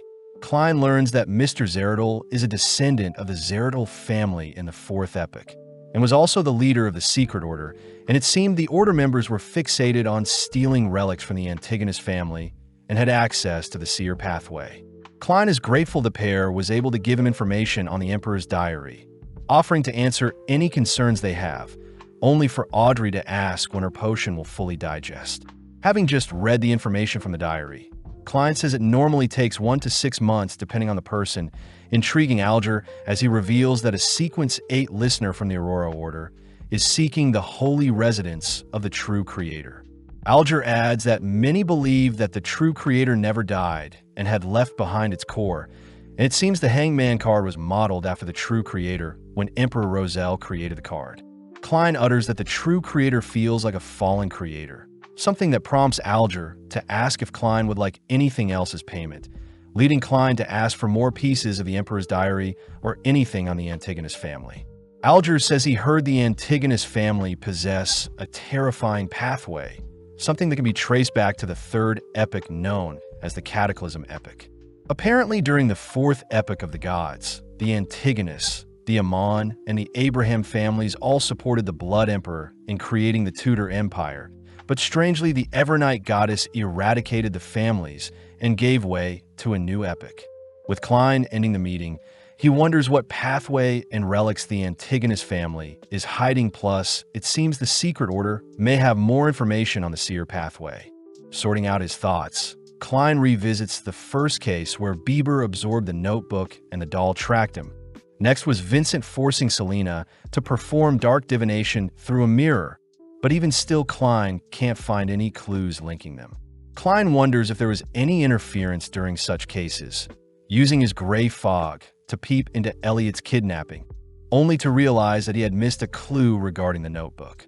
Seeing as his mind is still foggy, Klein tries recounting the locations of his previous cases, cursing at his weak spirituality as it seems his potion digestion has stalled lately. Focusing in on his clues for the clown potion, Klein stumbles onto the glowing brain of Bieber's remains along with a bloody orb appearing from the corpse of the clown they slayed, only to suddenly see an image of Welch and Vincent interacting with the Antigonus notebook. Klein wonders if he should use the notebook to lure out the Secret Order in order to get the recipe to the clown potion, but Klein takes note of the glowing brain and bloody orb along with the strange older man who has appeared before him. The next day, we see Christina hounding Angelica for where Klein is, only for Klein to coincidentally arrive. Klein sees Christina holding a paper talking about Lenevis, a man suspected in the Iron Core investment case in the Hornacis Mountain. Words that catch Klein's attention. Klein says he'll need items that belong to Lenevis if they want to track him down, and luckily Christina has brought Megos, Lenevis' pregnant fiancée. Klein is disappointed to learn that Lenevis got Megos pregnant and disappeared with all of the family's funds. And to make things worse, Klein can't use his seer abilities unless Megos gives birth to Lenevis' child. Annoyed, Megos storms off with Christina running off with her, giving Klein a chance to ask if Angelica recognizes the man in his dreams. Someone Angelica says she saw speaking with Vincent once. Angelica asks if Klein has any leads on how Vincent passed away, crying out that the mystery is like one of Madame Furz's detective stories where the culprit is often hidden in plain sight. Angelica also mentions how Vincent and the man were chatting about some sort of ruin, reminding Klein of Deweyville library records he saw earlier. Heading straight to the library, we see Klein ask for the borrowing record of the Hornacis Archaeology Journal, swiftly flicking through the records only to see that Lavinus had checked out the book.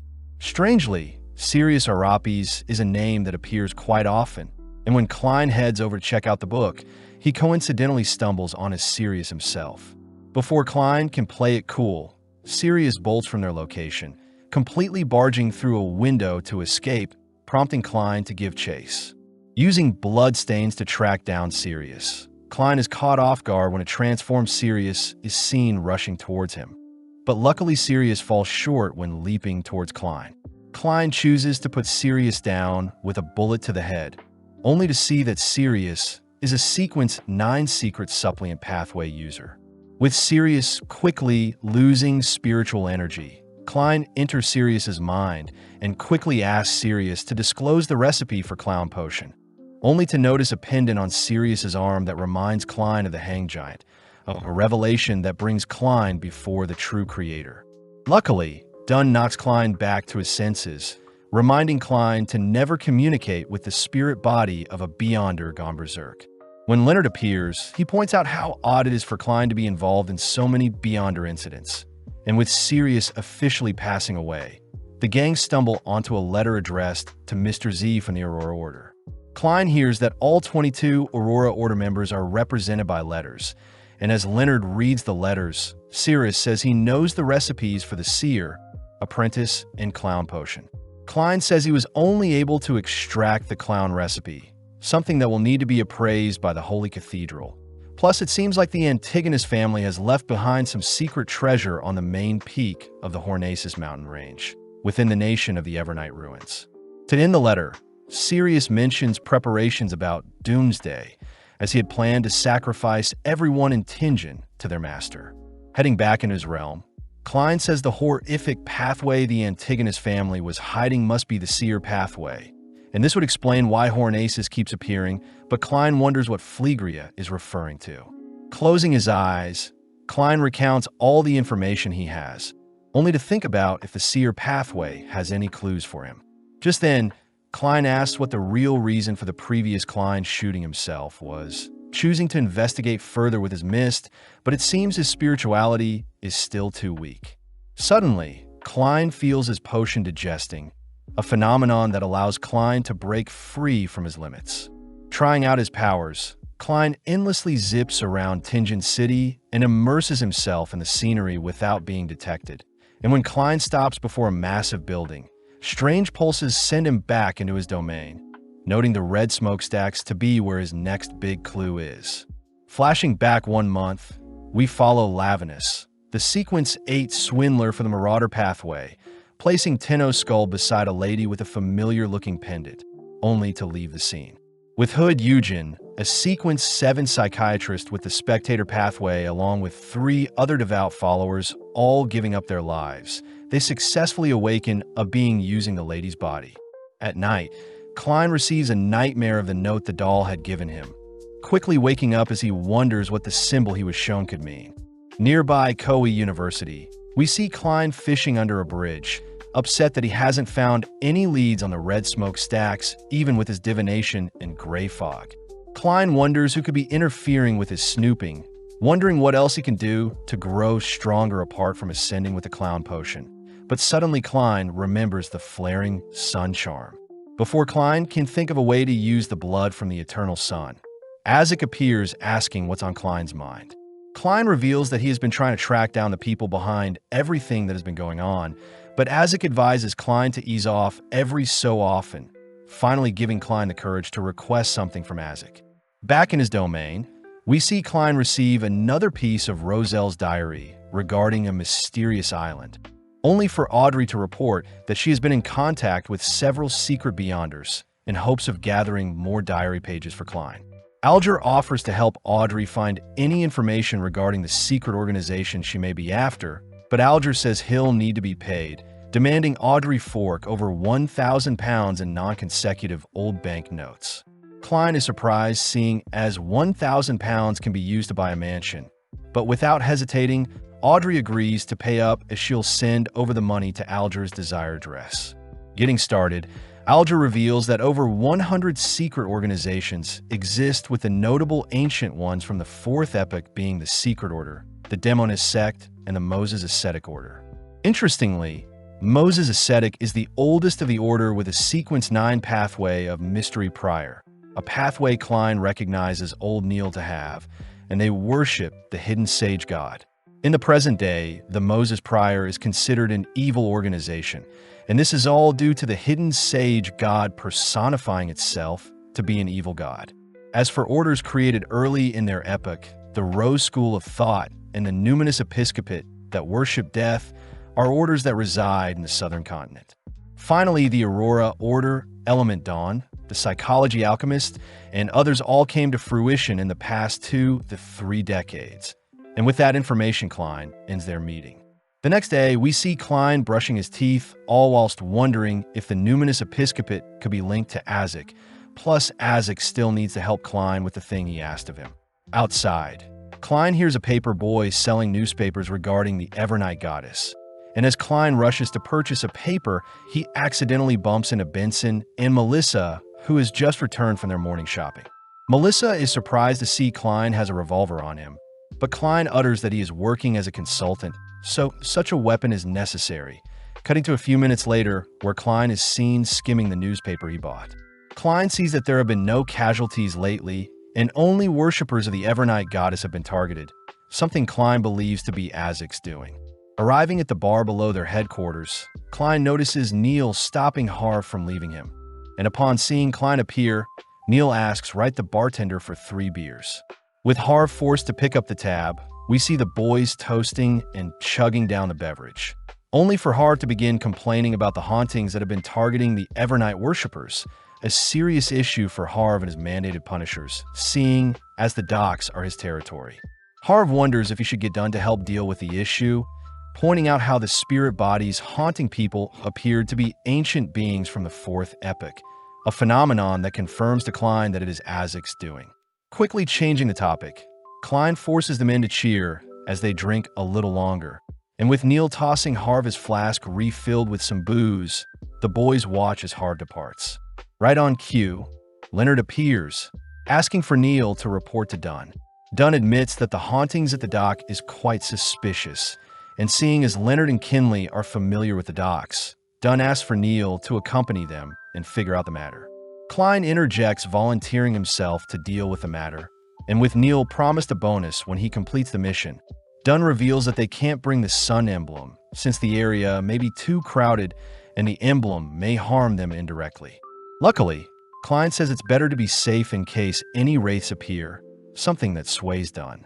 With Leonard in charge of the sun emblem, we see the gang arrive at the dock, but Leonard accuses Klein of tagging along in order to find out more about Leonard's past. Sadly, Klein could care less as the gang greet Gate, the sergeant overseeing the docks. Gate reports that strange things have been happening recently, escorting the gang towards a building in particular, but our four-man team is ridiculed by a crowd that has formed. Taking charge, Leonard announces that they'll be exorcising the location, choosing to show off some gimmicks to help win over the crowd. Entering into the run-down-looking building, the gang instantly detect beings crawling all over the place, and as several spirits rush towards the group, we see it pass through Kinley without issue. Strangely, before Neil can order for reinforcements, he sees Gate has become a mindless fool, and with several other people behaving moronically, we cut to Klein interacting with one of the spirits. Klein sees that the sun emblem is about to activate, signaling to the spirits to disperse as they swiftly exit the bodies of the possessed, successfully clearing the scene without casualties. Up next, Leonard assigns Klein the role of putting on a show to convince the crowd of their successful exorcism, choosing to work alongside Neil as they both begin chanting a random spell. With a dramatic finish, the gang leave the scene, but outside, we notice a rogue carriage running over a familiar-looking lady. Luckily, Harv appears just in time to protect Megos from being harmed, and strangely, she seems to be excited about giving birth to her child. Neil asks why a busy man like Harv is here, but Harv says he's been assigned to follow Megos around in hopes of finding more intel on Lenivis, her missing fiancé, and sadly, there doesn't seem to be Beyonders involved in Lenivis' disappearance. Seeing Harv so close with Neil, Klein learns that Harv and Neil used to drink together, and sadly Neil's wife, Celeste, used to play piano for them. Neil utters that Celeste passed many years back, and only Neil and Harv are what remains of their group of friends, something Klein feels sorry for. But Neil reassures Klein that death is a natural thing. As the sun begins to set, we see the gang wrapping up their exorcisms across the port, all whilst Harv continues to tail Megos. Leonard does wonder why the hauntings haven't led to any people being harmed, instructing Klein to do some digging with his divination, but sadly Klein is thrown into a foggy domain. Klein says since Isaac is far more powerful than him, he won't be able to peer into Isaac's antics. But luckily, he is able to make out an inverted pyramid that can be found in the southern continent in Balam or the Highland Kingdom, a mausoleum built by the descendants of Death. Kinley wonders how Death, the creator of the Pale Disaster and primordial demons, can be involved. But Klein is more curious if Isaac was revived on the battlefield of the Pale Disaster. Klein says Isaac being a descendant of Death could be dangerous, seeing as the person who stole the skull of Isaac's son is leveraging such power, and seeing as they've hit a wall, Leonard says they'll take turns watching over the docks with the emblem every hour. Luckily, Klein is given the emblem first, quickly setting up a ritual. Setting 2 golden charms alongside the sun emblem, Klein gets to work drawing out the power of the sun emblem, only to beg for the sun charm to transfer him some of its power. With powerful gusts of wind blowing across the room, we see Klein's 2 replica charms resonating with the sun emblem, but outside we see Kinley and Leonard take note of the sudden change of weather. Leonard is immediately skeptical of what Klein may be doing, but out of nowhere a small boat is seen torpedoing over the sea only to suddenly explode as a strange creature is seen swimming below them. In mere moments, the man aboard the boat is devoured, and the creature is seen darting towards Klein's location. Not before long, Klein's ritual is interrupted as the creature appears before him, having smashed a hole in the boat to reach Klein. Klein's revolver shots are strangely useless against the being, and with a horrifying roar, Klein sees that the creature before him is a Beyonder lost control. With the creature locking onto Klein, Klein has no choice but to dart around the room to escape, but suddenly Leonard appears, knocking the creature back. Leonard recognizes the creature to be at least a Beyonder of level 8 before losing control, and seeing as they have to slay the creature before it escapes back into the Tussock River, Klein rushes to pass off the emblem to Kinley all whilst Neil and the guards help evacuate everyone. Neil does ask for the guards to look for Harv to help assist them, but out of nowhere, a massive explosion rings out from the boat, only for several pieces of debris to fall onto a civilian. Neil is seen rushing in front of the debris to protect the civilian, all whilst Leonard is forced back by the sheer strength of the monster, choosing to stay on the defensive until he comes up with a plan. When the creature leaps into the air, it slams into the boat to intimidate Leonard, but Leonard finds an opening to retrieve his staff and whack the creature. Pissed, the monster blows Leonard back, forcing Leonard to retaliate with attacks of his own, buying enough time for Klein to bind the monster with the chain dispenser he found on board. Before Leonard can finish off the creature, it suddenly breaks free from its binds, causing the boat to shake further with power exuding from the creature. Having unknowingly been caught in some loose rope, Klein is suddenly ensnared and strung up into the air by random rope lying around, and strangely the creature seems to lock on Neil temporarily, only to continue pursuing Leonard. Trying to draw out the fight, Leonard begins to ascend the boat, but the monster simply continues after him, even enhancing its muscle to dart after Leonard. With Leonard caught in a sticky situation, he helplessly watches as the creature rushes towards him. But funnily enough, Klein swings around and intercepts the creature with a kick. Following up, Neil manages to cast some slumber charms to weaken and restrain the creature, and from the body of the monster, Neil sees a familiar-looking flask. With no time to spare, Leonard gets to work dragging the creature into his domain only to officially paralyze and put it to sleep, and with Neil crying out that the monster is Harv, Klein sadly declares that Harv is too long gone. When Leonard offers to put down Harv, Neil says he'll do it himself, solemnly retrieving Leonard's revolver only to place his old friend down. Completely defeated and lifeless, we see Neil return home later that day only to wash away his sorrows with some piano playing, completely entranced by the depressing life he has lived. Klein tries lighting a candle to brighten the dark room, feeling sorrow for the old man, as his home life is a complete contrast to his bright personality at work. Klein notices a picture frame of Neil and his friends, wondering why Harv suddenly lost control only to be strangely drawn to a bracelet on one of the ladies in the picture. Suddenly, old Neil begins playing the piano more sporadically, triggering a realization in Klein as he sees everyone in the picture is also wielding a strange-looking item. With Neil wrapping up his performance, Klein returns home only to announce that he had completed creating 2 flaring sun charms. But Klein fears that such charms won't stop him from losing control, beginning to freak out seeing as most Nighthawks pass from losing control. Stealing his resolve, Klein declares he must become more powerful to prevent himself from losing control, and seeing as it is important for Dunn and the Nighthawks to learn about the importance of taking action and the digestion of potions, Klein declares he'll tell the others about what he learned, plus he'll advance to the clown stage immediately. Working throughout the night, Klein writes down what he learned from Roselle's diary and plans on giving it to Dunn tomorrow, but suddenly Klein detects something approaching. Quickly putting away the note, Klein watches as a spirit enters into his nearby lamp, prompting Klein to draw his revolver, but luckily it's just Daly visiting him in her spirit form. Daly says she has to use her spirit form so she can speak with Klein in secret, and with Klein putting up a spirit veil to prevent any other interruptions, Daly says she heard Klein wants to advance further along his pathway. Apparently, Dunn doubts Klein is ready, but Daly says she knows Klein was able to digest his potion fast due to the acting method. When Klein tries playing dumb, Daly threatens to accuse Klein of being an evil heretic, and when Klein admits to using the same tactic as Daly uses to process her potion, Daly says it's impressive Klein digests his potion in only 2 months compared to her 2 years.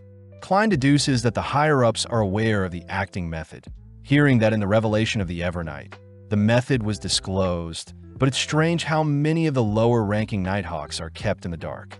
Daly says she had to swear to never reveal the acting method, not even to Dunn, but Daly wants Klein to tell Dunn seeing as he hasn't been visited by the church yet. Daly suspects that a representative is on their way to visit Klein as they speak. And as we cut to the next day, we follow Klein reporting to the others that he had successfully digested his potion. Neil is surprised by such a feat, and as Klein begins divulging the tactics he used to digest his potion in only 2 months, we see a mysterious person entering the building with a briefcase.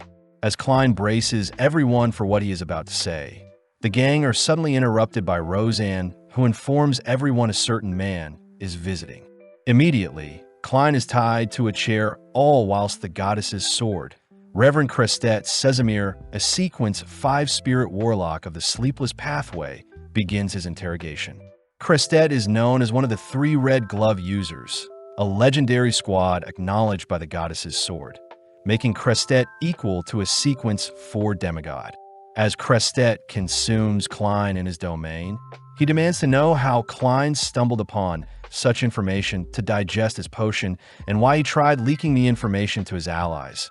Holding back his anguish, Klein begins answering the questions calmly and honestly. When Crestet asks if Klein is hiding anything, Klein lets out a scream, and within a few minutes, Crestet announces that Klein had passed his assessment swimmingly. Crestet says Klein is free to advance to Sequence 8, apologizing for the binds as he feared Klein would take his own life. And seeing as everyone is here, Crestet reveals a majestical-looking blade. Back in his domain, Crestet asks everyone to vow to never leak information on the acting method to anyone, all simultaneously giving their life and swearing complete loyalty to the goddess. Just like that, Klein gets to work brewing his clown potion, using similar ingredients as his previous one, only to top things off with the horn of a Hornaceous gray mountain goat. With a powerful burst of colors signaling the completion of the potion, Crestet watches as Klein gulps down the potion, but strangely Klein hears the words Hornaceous and Flegrio once more. Luckily, everything goes well, and Crestet congratulates Klein on his successful advancement.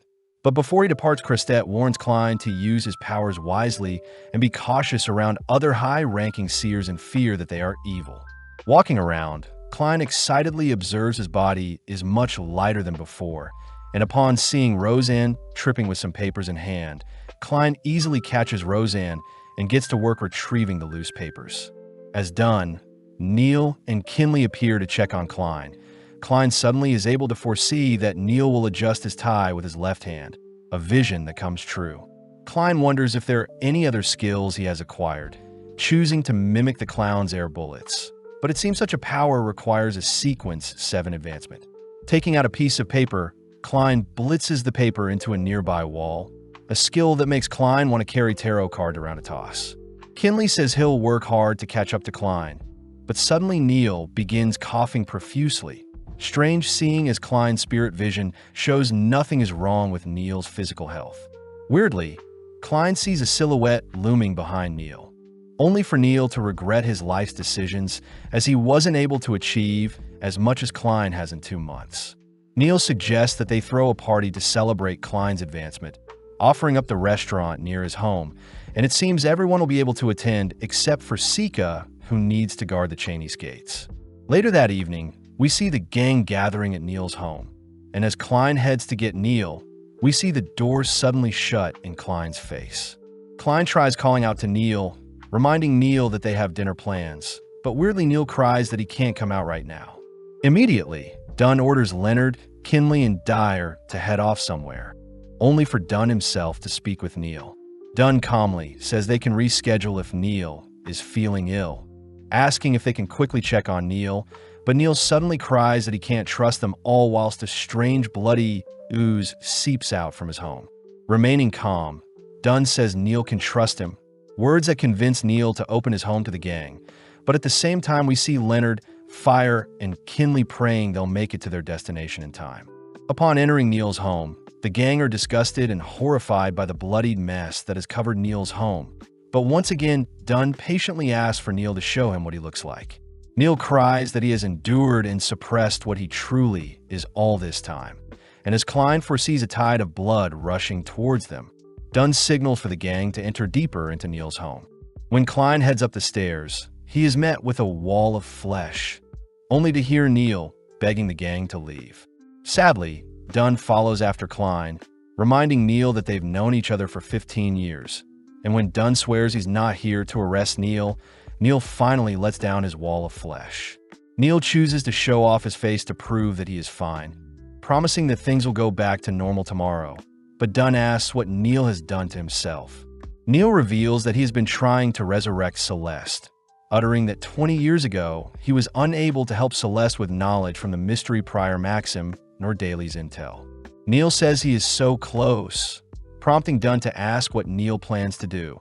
But Neil begins manically uttering that he'll create an immortal body for Celeste's soul to enter into from the spirit world. Keeping Neil interested, Dunn praises Neil's plan, all whilst signaling for Klein to leave the scene. When Dunn approaches Neil, Neil begins crying that the hidden sage had filled his head with incredible information, suddenly swelling with flesh and oozing only for Dunn to activate his nightmare. With a massive burst blowing Dunn back, we see Neil's amalgamated body cursing at Dunn for trying to trap him in a dream. As Neil begins swelling with power, we see Leonard and the others returning with an artifact briefcase, all whilst Neil finishes trapping the gang in a fleshy domain. Strangely, Neil can be heard pleading to be set free, and before Neil can do any harm, we see Leonard opening up the briefcase that shines through the fleshy dome Neil has created. Dunn gets to work using the peaceful hair strands artifact to suppress and quell Neil's emotions. And not before long, Neil has come back to his senses, disgusted by his own reflection. Neil begs to be let free as he doesn't want to hurt anyone and simply wants to perform his ritual, a revelation that makes everyone tear up, as Neil has been nothing but helpful to everyone present. Neil continues to beg for his life, but Dunn stands strong, raising his revolver only to fire a single shot that breaks the tense atmosphere. With Razane rushing to check on everyone, she watches as the remnants of Neil dissipates, something that causes everyone to break down as the memories of their time with Neil flashes through their minds. To make things worse, various papers detailing the materials needed to create an alchemical life for Celeste's body come floating down from the sticky ooze left behind by Neil. And when Klein reads that a large amount of blood is needed as sacrifice, he realizes that Neil had been drawing his own blood as he had promised to do, as he wished, as long as it caused no harm to others. With everyone leaving the scene, Klein glances back one final time to take in the scenery, and within a few days a memorial is held at Raphael's cemetery to honor old Neil's passing. As the Nighthawks gather to mourn Neil's passing, we see Klein placing what is left behind of Neil's belongings, only to imagine the moment Neil had reunited with Celeste, having read that Neil swore to join his wife in the afterlife if he couldn't save her. In the following days, the rainy weather gives rise to a gloomy atmosphere, as everyone feels empty due to Neil's passing. Klein himself enters into Neil's laboratory, fighting back the urge to break down, crying as waves of memories with Neil rush into his mind. With Klein raffling through a notebook on a table, Klein suddenly receives a letter from Roseanne, informing him of Isaac boarding a train headed to Backlund. Isaac says he still hasn't found anything about the mausoleum Klein saw, but intends to track down the culprit behind the incidents, scaring Klein as he fears what will happen in Tingen now that Isaac is gone. But suddenly a strange object falls out of the letter Isaac sent. Hearing footsteps, Klein rushes to hide the object, all whilst a paper falls out from the notebook he was reading. With Dunn appearing, Klein asks what the wanted poster that fell out of the notebook is, a person that Dunn said was an archbishop that had lost control 3 years ago and fled with sealed artifact number 8 into Zangwil. Klein wonders what artifact and stole, but Dunn says the artifact was a grade 0, an item of the highest grade that should never be mentioned. Dunn says the artifact is supposed to be an ordinary quill that doesn't use ink, mentioning how artifacts are normally created when Beyonders pass and leave behind items with imbued power, reminding Klein that their line of work as Nighthawks that work with the mandated Punishers and Machinery Hive Mind are all very risky. Klein declares he'll secretly look into Ince on his way home, but suddenly Dunn hands Klein some iced tea he had picked up, plus the tarot cards Klein had asked for had been approved. Dunn says there are 22 cards in the deck, all specially created with metal that can cut through spirits, an item Klein declares will catch foes off guard. When Klein tries showing off, he accidentally mishandles a card, but Dunn says he'll teach Klein more techniques to fight, plus his knowledge on the spirit world should be honed. Dunn does mention how he found a teacher for Klein that will appear later tonight, a being that is a Sequence 6 spirit guide. As Klein returns home, he greets Melissa and Benson, happily announcing that he is a full-fledged police officer. Benson himself admits that he has been studying accounting to get a job that pays more than £2 a week, and with Klein retreating to his dorm that night, he sets up a veil before he does his snooping.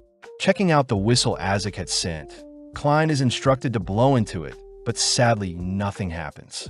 Out of nowhere, Klein's spirit vision begins picking up a horrific-looking skeleton, a being Klein recognizes fought alongside Azek when he was revived. Before Klein can do anything, the skeleton begins to disappear, all whilst Daly is seen sneaking into Klein's room again. Klein congratulates Daly on advancing to a Sequence 6, but Daly begins her lesson as she'll teach Klein how to summon a messenger and communicate using a spirit skill. Daly says it is normal for beings to resist communicating with unknown spirits, and with Daly giving her lecture, Klein has no choice but to jot down notes. Before Klein can ask Daly to end her lecture for the day, he is frightened to see Dunn at his window, but Dunn says they're being summoned to deal with something urgent. At the Tianjin Greenhill Mental Asylum, Hood Eugen, the Sequence 7 psychiatrist in the Spectator Pathway, was captured and had gone mad.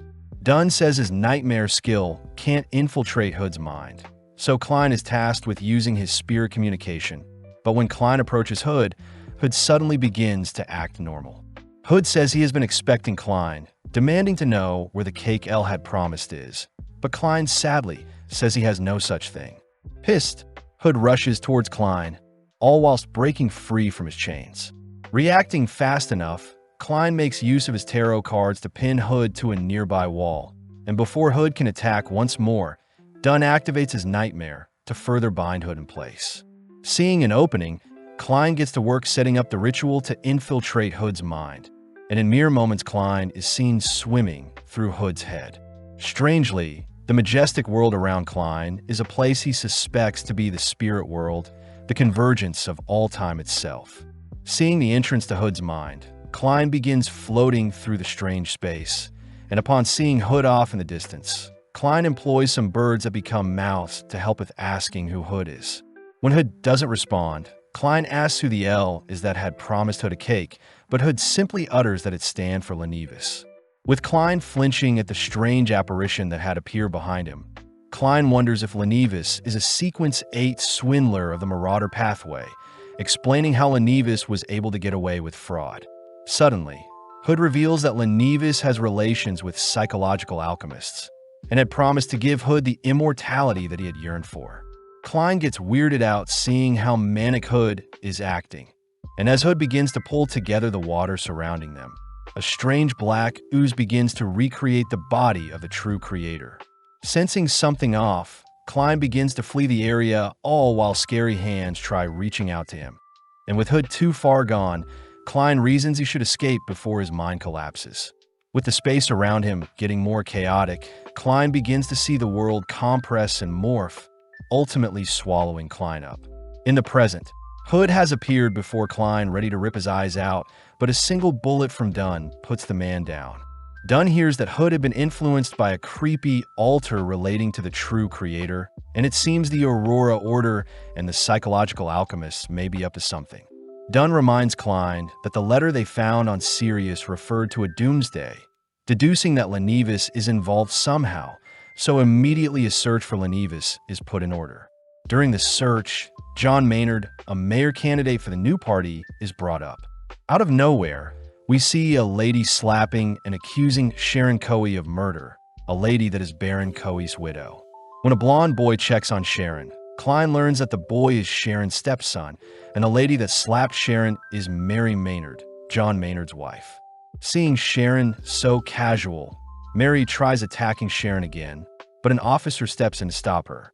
Off to the side, Dennis, the mayor of Tianjin, utters that he was the one that asked Mary to visit John last night. With Dennis escorting Sharon out of the room, we see Sharon glancing at Klein before she leaves, only for it to be revealed that John had passed away last night between 9 and 11 last night, and it seemed Sharon was the last person he saw. Fry says reports mention how John passed due to an illness, and Klein had found that it was a Beyonder's doing, as John seems to have connections to Lenevis's steel mill dealings. With another one of their leads gone, Dunn requests an investigation into Sharon, but with Klein retreating into his domain, we see him further investigating John's death. With Sharon popping up, Klein tries digging in her history, but nothing comes up, indicating that she may be using a fake identity or she is a Beyonder far stronger than Klein. With so many clues, Klein can't help but wonder who is interfering with his investigations. But elsewhere in the City of Silver, we see a zombie-like person approaching an altar. As the person begs for help, Klein is seen taking note of the person's existence. But it seems he can't investigate further as Audrey is reporting the acceptance of the higher exam Klein had suggested prior. Klein wonders how much political influence Audrey and her family has. But suddenly Alger utters that the Aurora Order has been searching for the holy residence of the true creator, a location Klein remembers Roselle had referred to as the Forsaken Land of the Gods. Before Alger can ask Klein about his thoughts on the matter, Klein simply shoots down the topic, leading Alger to ask for Audrey's help. Alger says he needs help searching for one of the 7 pirate admirals, Vice Admiral Hurricane Kalangos.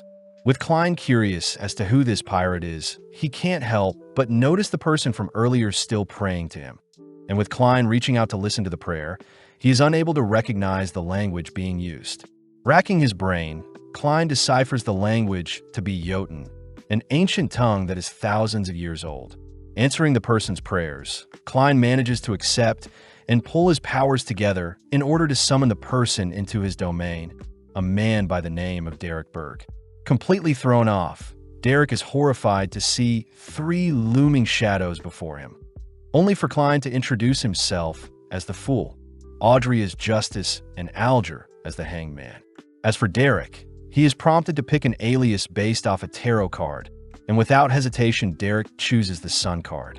On the next day, we see Sharon cleaning herself off with a bath, seemingly taking her time to ensure she looks fabulous. At the Parliament chamber, we see Dennis announce John's passing, something that eggs other members to call for Sharon to be executed. With Sharon kissing a doll, we see Dennis's eyes glowing, and sadly, there seems to be a doll of Mary as well, leading Dennis to announce a solution to quell their city's poverty. Dennis says they'll be combining the New Party and the Conservative Party, an action that sparks a riot since there wasn't a majority vote, but it seems Sharon has already controlled the room's police as well. With Sharon mouthing her speech, Dennis is seen mindlessly repeating her words, and seeing as most people in the room are under her influence, they roar and celebrate their newfound freedom. With Klein witnessing everything, we cut outside to see Sharon rewarding Dennis with a peck on the cheek, and with Sharon riding off, we see Klein was able to obtain a strand of Sharon's hair. As Klein follows after Sharon's carriage, we cut to Dunn sneaking into Baron Coe's residence, desperately searching with Fry for any evidence involving Beyonders. Throughout Sharon's room, there is nothing but seductive material and artworks, but strangely Dunn stumbles onto a frame with Triss alongside Sharon. At the same time, Fry uncovers some mummy powder, a medicine that satisfies both men and women, but strangely Dunn notices something off with a safe holding tons of valuable treasures. Switching to Klein, we see him in hot pursuit of Sharon's carriage, but when they turn a corner, Sharon's carriage disappears.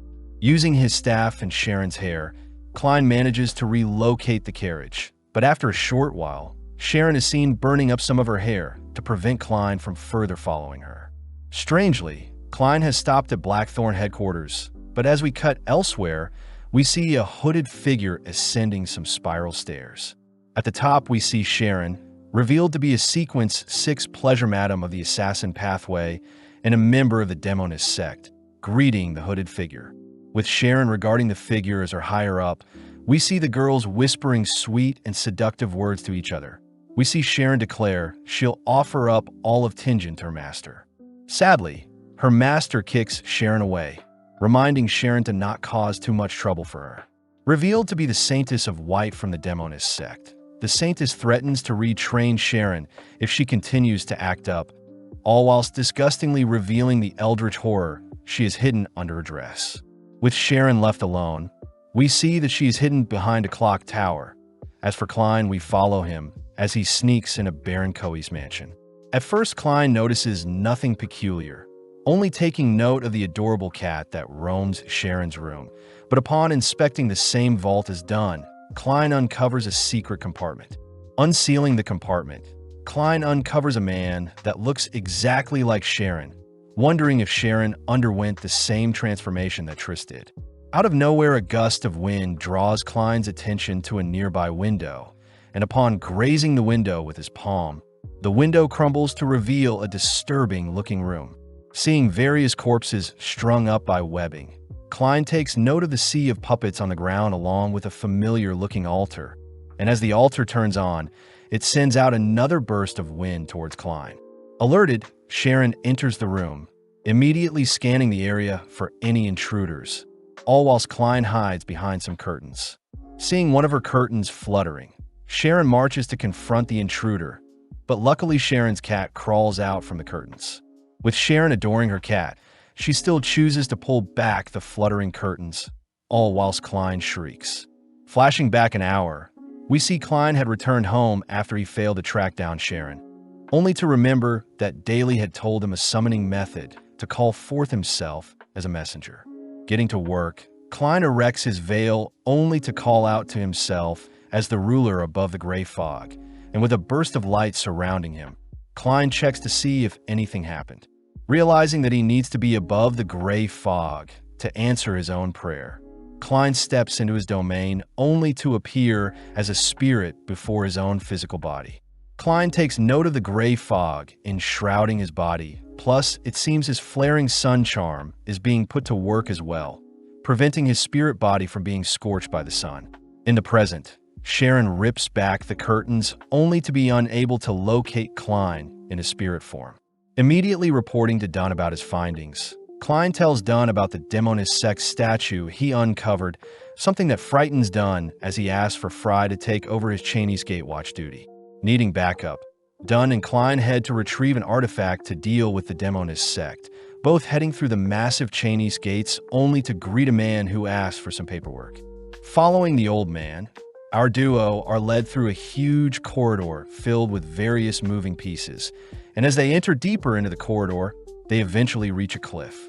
In front of the cliff are some moving gears that twist and turn all whilst retrieving a specific artifact that our duo requests, an item known as the Spirit Medium's Mirror, an item the old man instructs our duo to never look into. With the mirror meant to be the best matchup for any Demonist member, we see Kinley accompany our duo, all three heading out to confront Sharon. As Dunn conjures his nightmare to drag Sharon into a dream, Kinley and Klein get to work infiltrating the mansion, and impressively Dunn's nightmare control has gotten stronger. With the boys slowly creeping up towards Sharon, we see her Demonist statue turn on and alert Sharon to the boys' presence, allowing her to flee the scene. When Sharon tries sneaking up from behind to attack Klein, various shadows bind and pin Sharon to a nearby wall, allowing Kinley to unveil and point the magic mirror at Sharon. In an instant, a ghost-like figure appears from the mirror, slowly entering Sharon's body, only to begin turning her body into dust. Sadly, Sharon makes use of a black flame and staff substitution technique, following up by employing some projectiles to chase after the boys. Although Klein can evade the projectiles, Kinley isn't so lucky, allowing Sharon to reveal her true body as she had used an illusion to tank Dunn's nightmare skill. Sharon admits that the Demonist statue had been protecting her, and when Kinley tries raising his magic mirror towards Sharon, Sharon simply substitutes her body for her mirror, ultimately turning the mirror onto Kinley. Immediately, a spirit appears from the mirror only to begin eating away at Kenley, and before Klein can help, he is caught by Sharon's webbing. Slowly, the webbing begins to drain Klein of his spirituality, and with Sharon able to determine that Klein is a Sequence 8 Beyonder that snuck into her home prior, she demands to know what secrets Klein is hiding. Quickly, Klein employs some night slumber charms to scare away Sharon, an attack that begins to make Sharon sleepy. Calling for his gray fog, Klein manages to break free from Sharon's binds. But when he fires a bullet at Sharon, it's revealed that she has used a mirror substitution to negate the attack. With the shards of the mirror flying towards Klein, Klein can only dodge and evade, all whilst Kenley profusely vomits out blood, and to make things worse, Kenley is seen coughing out one of his organs. Sharon unveils herself, mocking how pathetic the boys are, but this prompts Klein to rush towards the magic mirror, only to direct it towards Sharon. Sadly, Sharon wraps herself in a cocoon only to blast the mirror with some projectiles. But interestingly, the mirror doesn't shatter. Klein tries firing another bullet at Sharon, forcing her to evade and allowing the bullet to hit the demoness statue behind her, something that causes a mark to appear on Sharon's face. Outside, Dunn is seen halting his nightmare, all while Sharon angrily bombards Klein with some ice shards, forcing Klein to dodge and toss some cards at the demoness statue. Halting the cards, Sharon is seen protecting the statue, all whilst retaliating with some more frost projectiles, and sadly one of them manages to graze Klein's face, instantly freezing his body over. Sharon wonders why Klein is still struggling, demanding that Klein listen to the death knell as it rings, all whilst the entirety of Tianjin seems to be under the influence of something evil. As various pillars of darkness rise from the town, Klein's half-frozen body is strung up by Sharon, only for Sharon to beckon Klein to convert and worship the primordial goddess she serves. As Klein fails to break free, he helplessly watches as Sharon approaches him, but out of nowhere, Dunn appears, calling forth several pillars that encase and blow Sharon back. Wrapping herself in her cocoon, Sharon is bombarded by vibrations, but the demoness statue suddenly erupts to cancel out the vibrations. Appearing through the window, Dunn checks on the boys' conditions, pissed that Sharon had bullied them so badly. Sharon chooses to transform further, ready to meet Dunn head-on, but in the blink of an eye, Dunn blinks before Sharon. Before Dunn can attack the statue in her hands, Sharon leaps to evade, and seeing as Sharon has concealed herself, Dunn makes use of some water droplets to unmask her stealth. Pissed, Sharon fires off some more ice shards, but Dunn blows them all back with his aura. Sadly, it seems a lone flower has latched itself onto Dunn's hand without him knowing. When Sharon activates her blood curse, Dunn rushes to disable his arm to cancel out the curse, prompting both monsters to begin exchanging blows. As Klein wakes up, he is unable to see Dunn and Sharon's fast movements, declaring that he'll have to rely on his foresight skill to anticipate Sharon's movements. Seeing an opening, Klein tosses the magic mirror into Sharon's line of sight, and having caught a glimpse of herself, she is suddenly attacked by the spirit hiding within the mirror. Overwhelmed, Sharon desperately begs for help, but before the statue can assist Sharon, Klein fires a bullet to knock the statue from Sharon's grasp. Following up, Klein repeatedly empties his revolver into Sharon's shrieking body, all whilst thinking about the torment Kenley had to go through, and not before long Sharon's lifeless body falls over. With Dunn declaring that things are over, we see the townsfolk all returning to their senses, and before Klein falls unconscious, Dunn shoves some medicine into his mouth. Checking on Kenley, Dunn blames himself for allowing the poor boy to suffer so much, both choosing to pray for Kenley. With Klein heading to clean up things downstairs, he heads to report back to Dunn, but morbidly Klein discovers Dunn feasting away on Kenley's corpse. With the red crimson moon illuminating Dunn's deeds, Klein is seen quickly hiding behind the door, fearing that Dunn is in the early stages of losing control. When Dunn heads out the room, he bumps into Klein, only to ask him to delve into Sharon's mind whilst he still can. Brushing what he saw aside, Klein heads inside, but is horrified to see a piece of Kenley's body is missing. In the morning, a funeral is held to honor Kenley's passing, a tragic scene seeing as he got engaged recently. Klein wonders if Dunn had ordered him to clean up elsewhere, so Dunn himself can do whatever he wants with Kenley's corpse. And when Klein wonders if Dunn had anything to do with Kenley's passing as well, Klein quickly stops himself from overthinking. Dunn is seen reporting that the Aurora Order and Demonist sect have something to do with Lenivus and the Doomsday. But as we flash back 2 months, we cut to Lenivus standing on Howe's streets, seemingly waiting for something with a letter in hand. In the present, Leonard is seen scoping out the area where Lenivus was 2 months ago. As for Klein, he is seen greeting Melissa, only to head to his room to cool off. After a while, Klein mentions how he has mailed Daly and Azek for answers on Dunn's strange behavior, and to further investigate, Klein enters into his domain. Performing a divination, Klein is disappointed to see that he hasn't found anything explaining Dunn's strange behavior. And when Klein performs a ritual to ask if Dunn's behavior will harm him in the future, Klein suddenly gets a potent reaction from his ritual. At the same time, Azek's skeleton is seen reaching out to Klein only to pass off a letter from Azek. Upon reading the letter, Klein hears that Dunn's behavior reminds Azek of vampires and mutants. Azek reveals that vampires became extinct long before dragons and giants, but there seems to be a pathway with a potion by the name of vampire. As for mutants, they're simply humans afflicted by curses that may turn them into monsters. With such information, Klein freaks out wondering what Dunn may become, but out of nowhere Klein leaps back sensing Dunn calling out to him. Klein is ordered to head 62, Howe Street, as Leonard has found a lead on Lenivus. And when Klein makes his way to Leonard's location, he hears Leonard had used their leads on Sirius and Hood to identify the building to be where Lenivus often stayed. With Leonard suspecting there to be a hidden room somewhere, Klein gets to work with his divination, and in mere moments the duo spot a hidden compartment concealing a letter.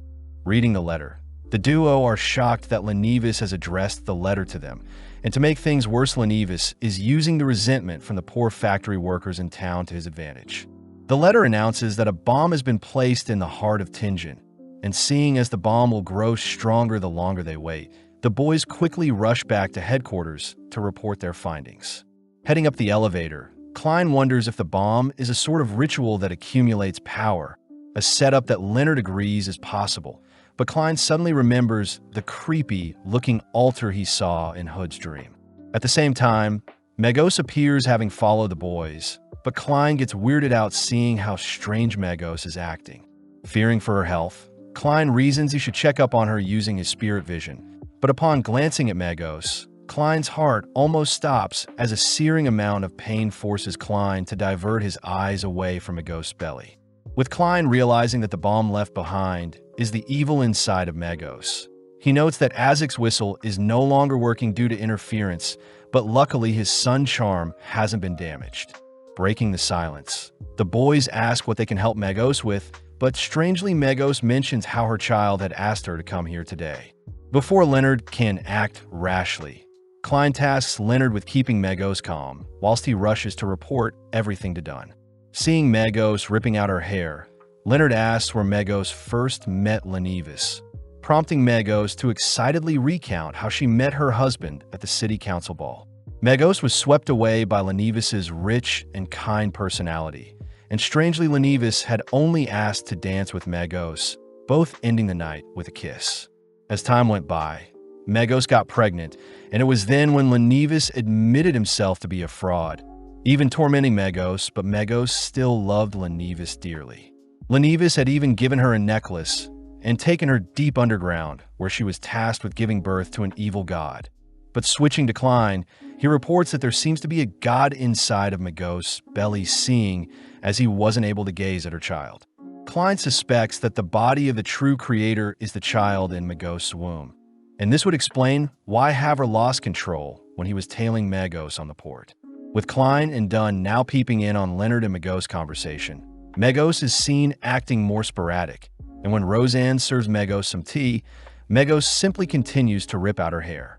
Dunn orders for Klein to evacuate everyone, seeing as Royale and Fry aren't here, and with Dunn doing his part to alert all officers on duty to evacuate the surrounding area, Klein fears that the true creator appearing is on par with a sequence for mythic beast, and even the mandated punishers combined with the machinery hive mind may not be able to hold the being back.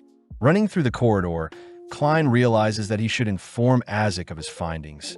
And by whistling and calling for Azek's skeleton to appear, Klein quickly writes a letter informing Azek that the people that stole his son's head have finally made their move. Appearing before the Chinese gates, both Dunn and Klein head inside. But suddenly Dunn begins to act strange.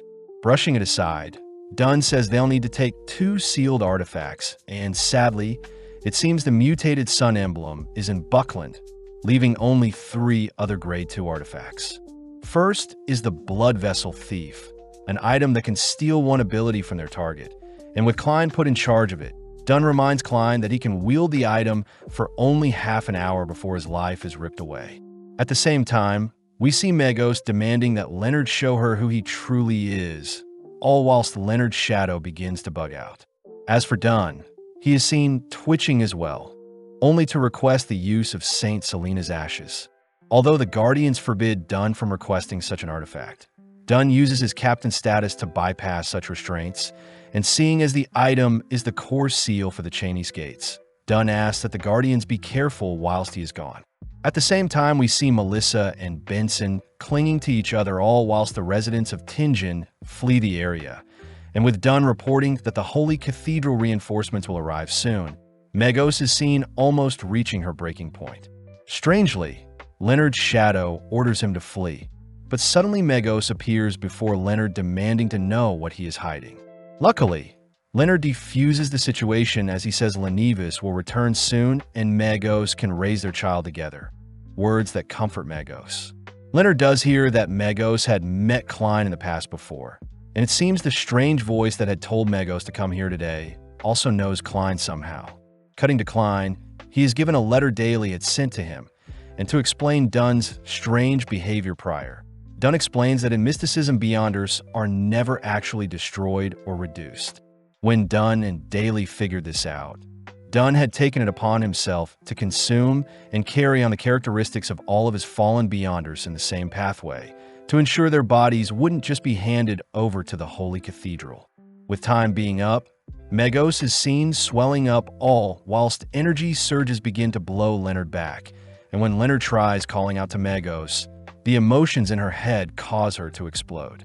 As a horrific roar sounds out, an explosion gives way for a vile-looking being to rear its head at Leonard. And although Leonard survives an attack from the creature, its sheer presence dominates Leonard's senses.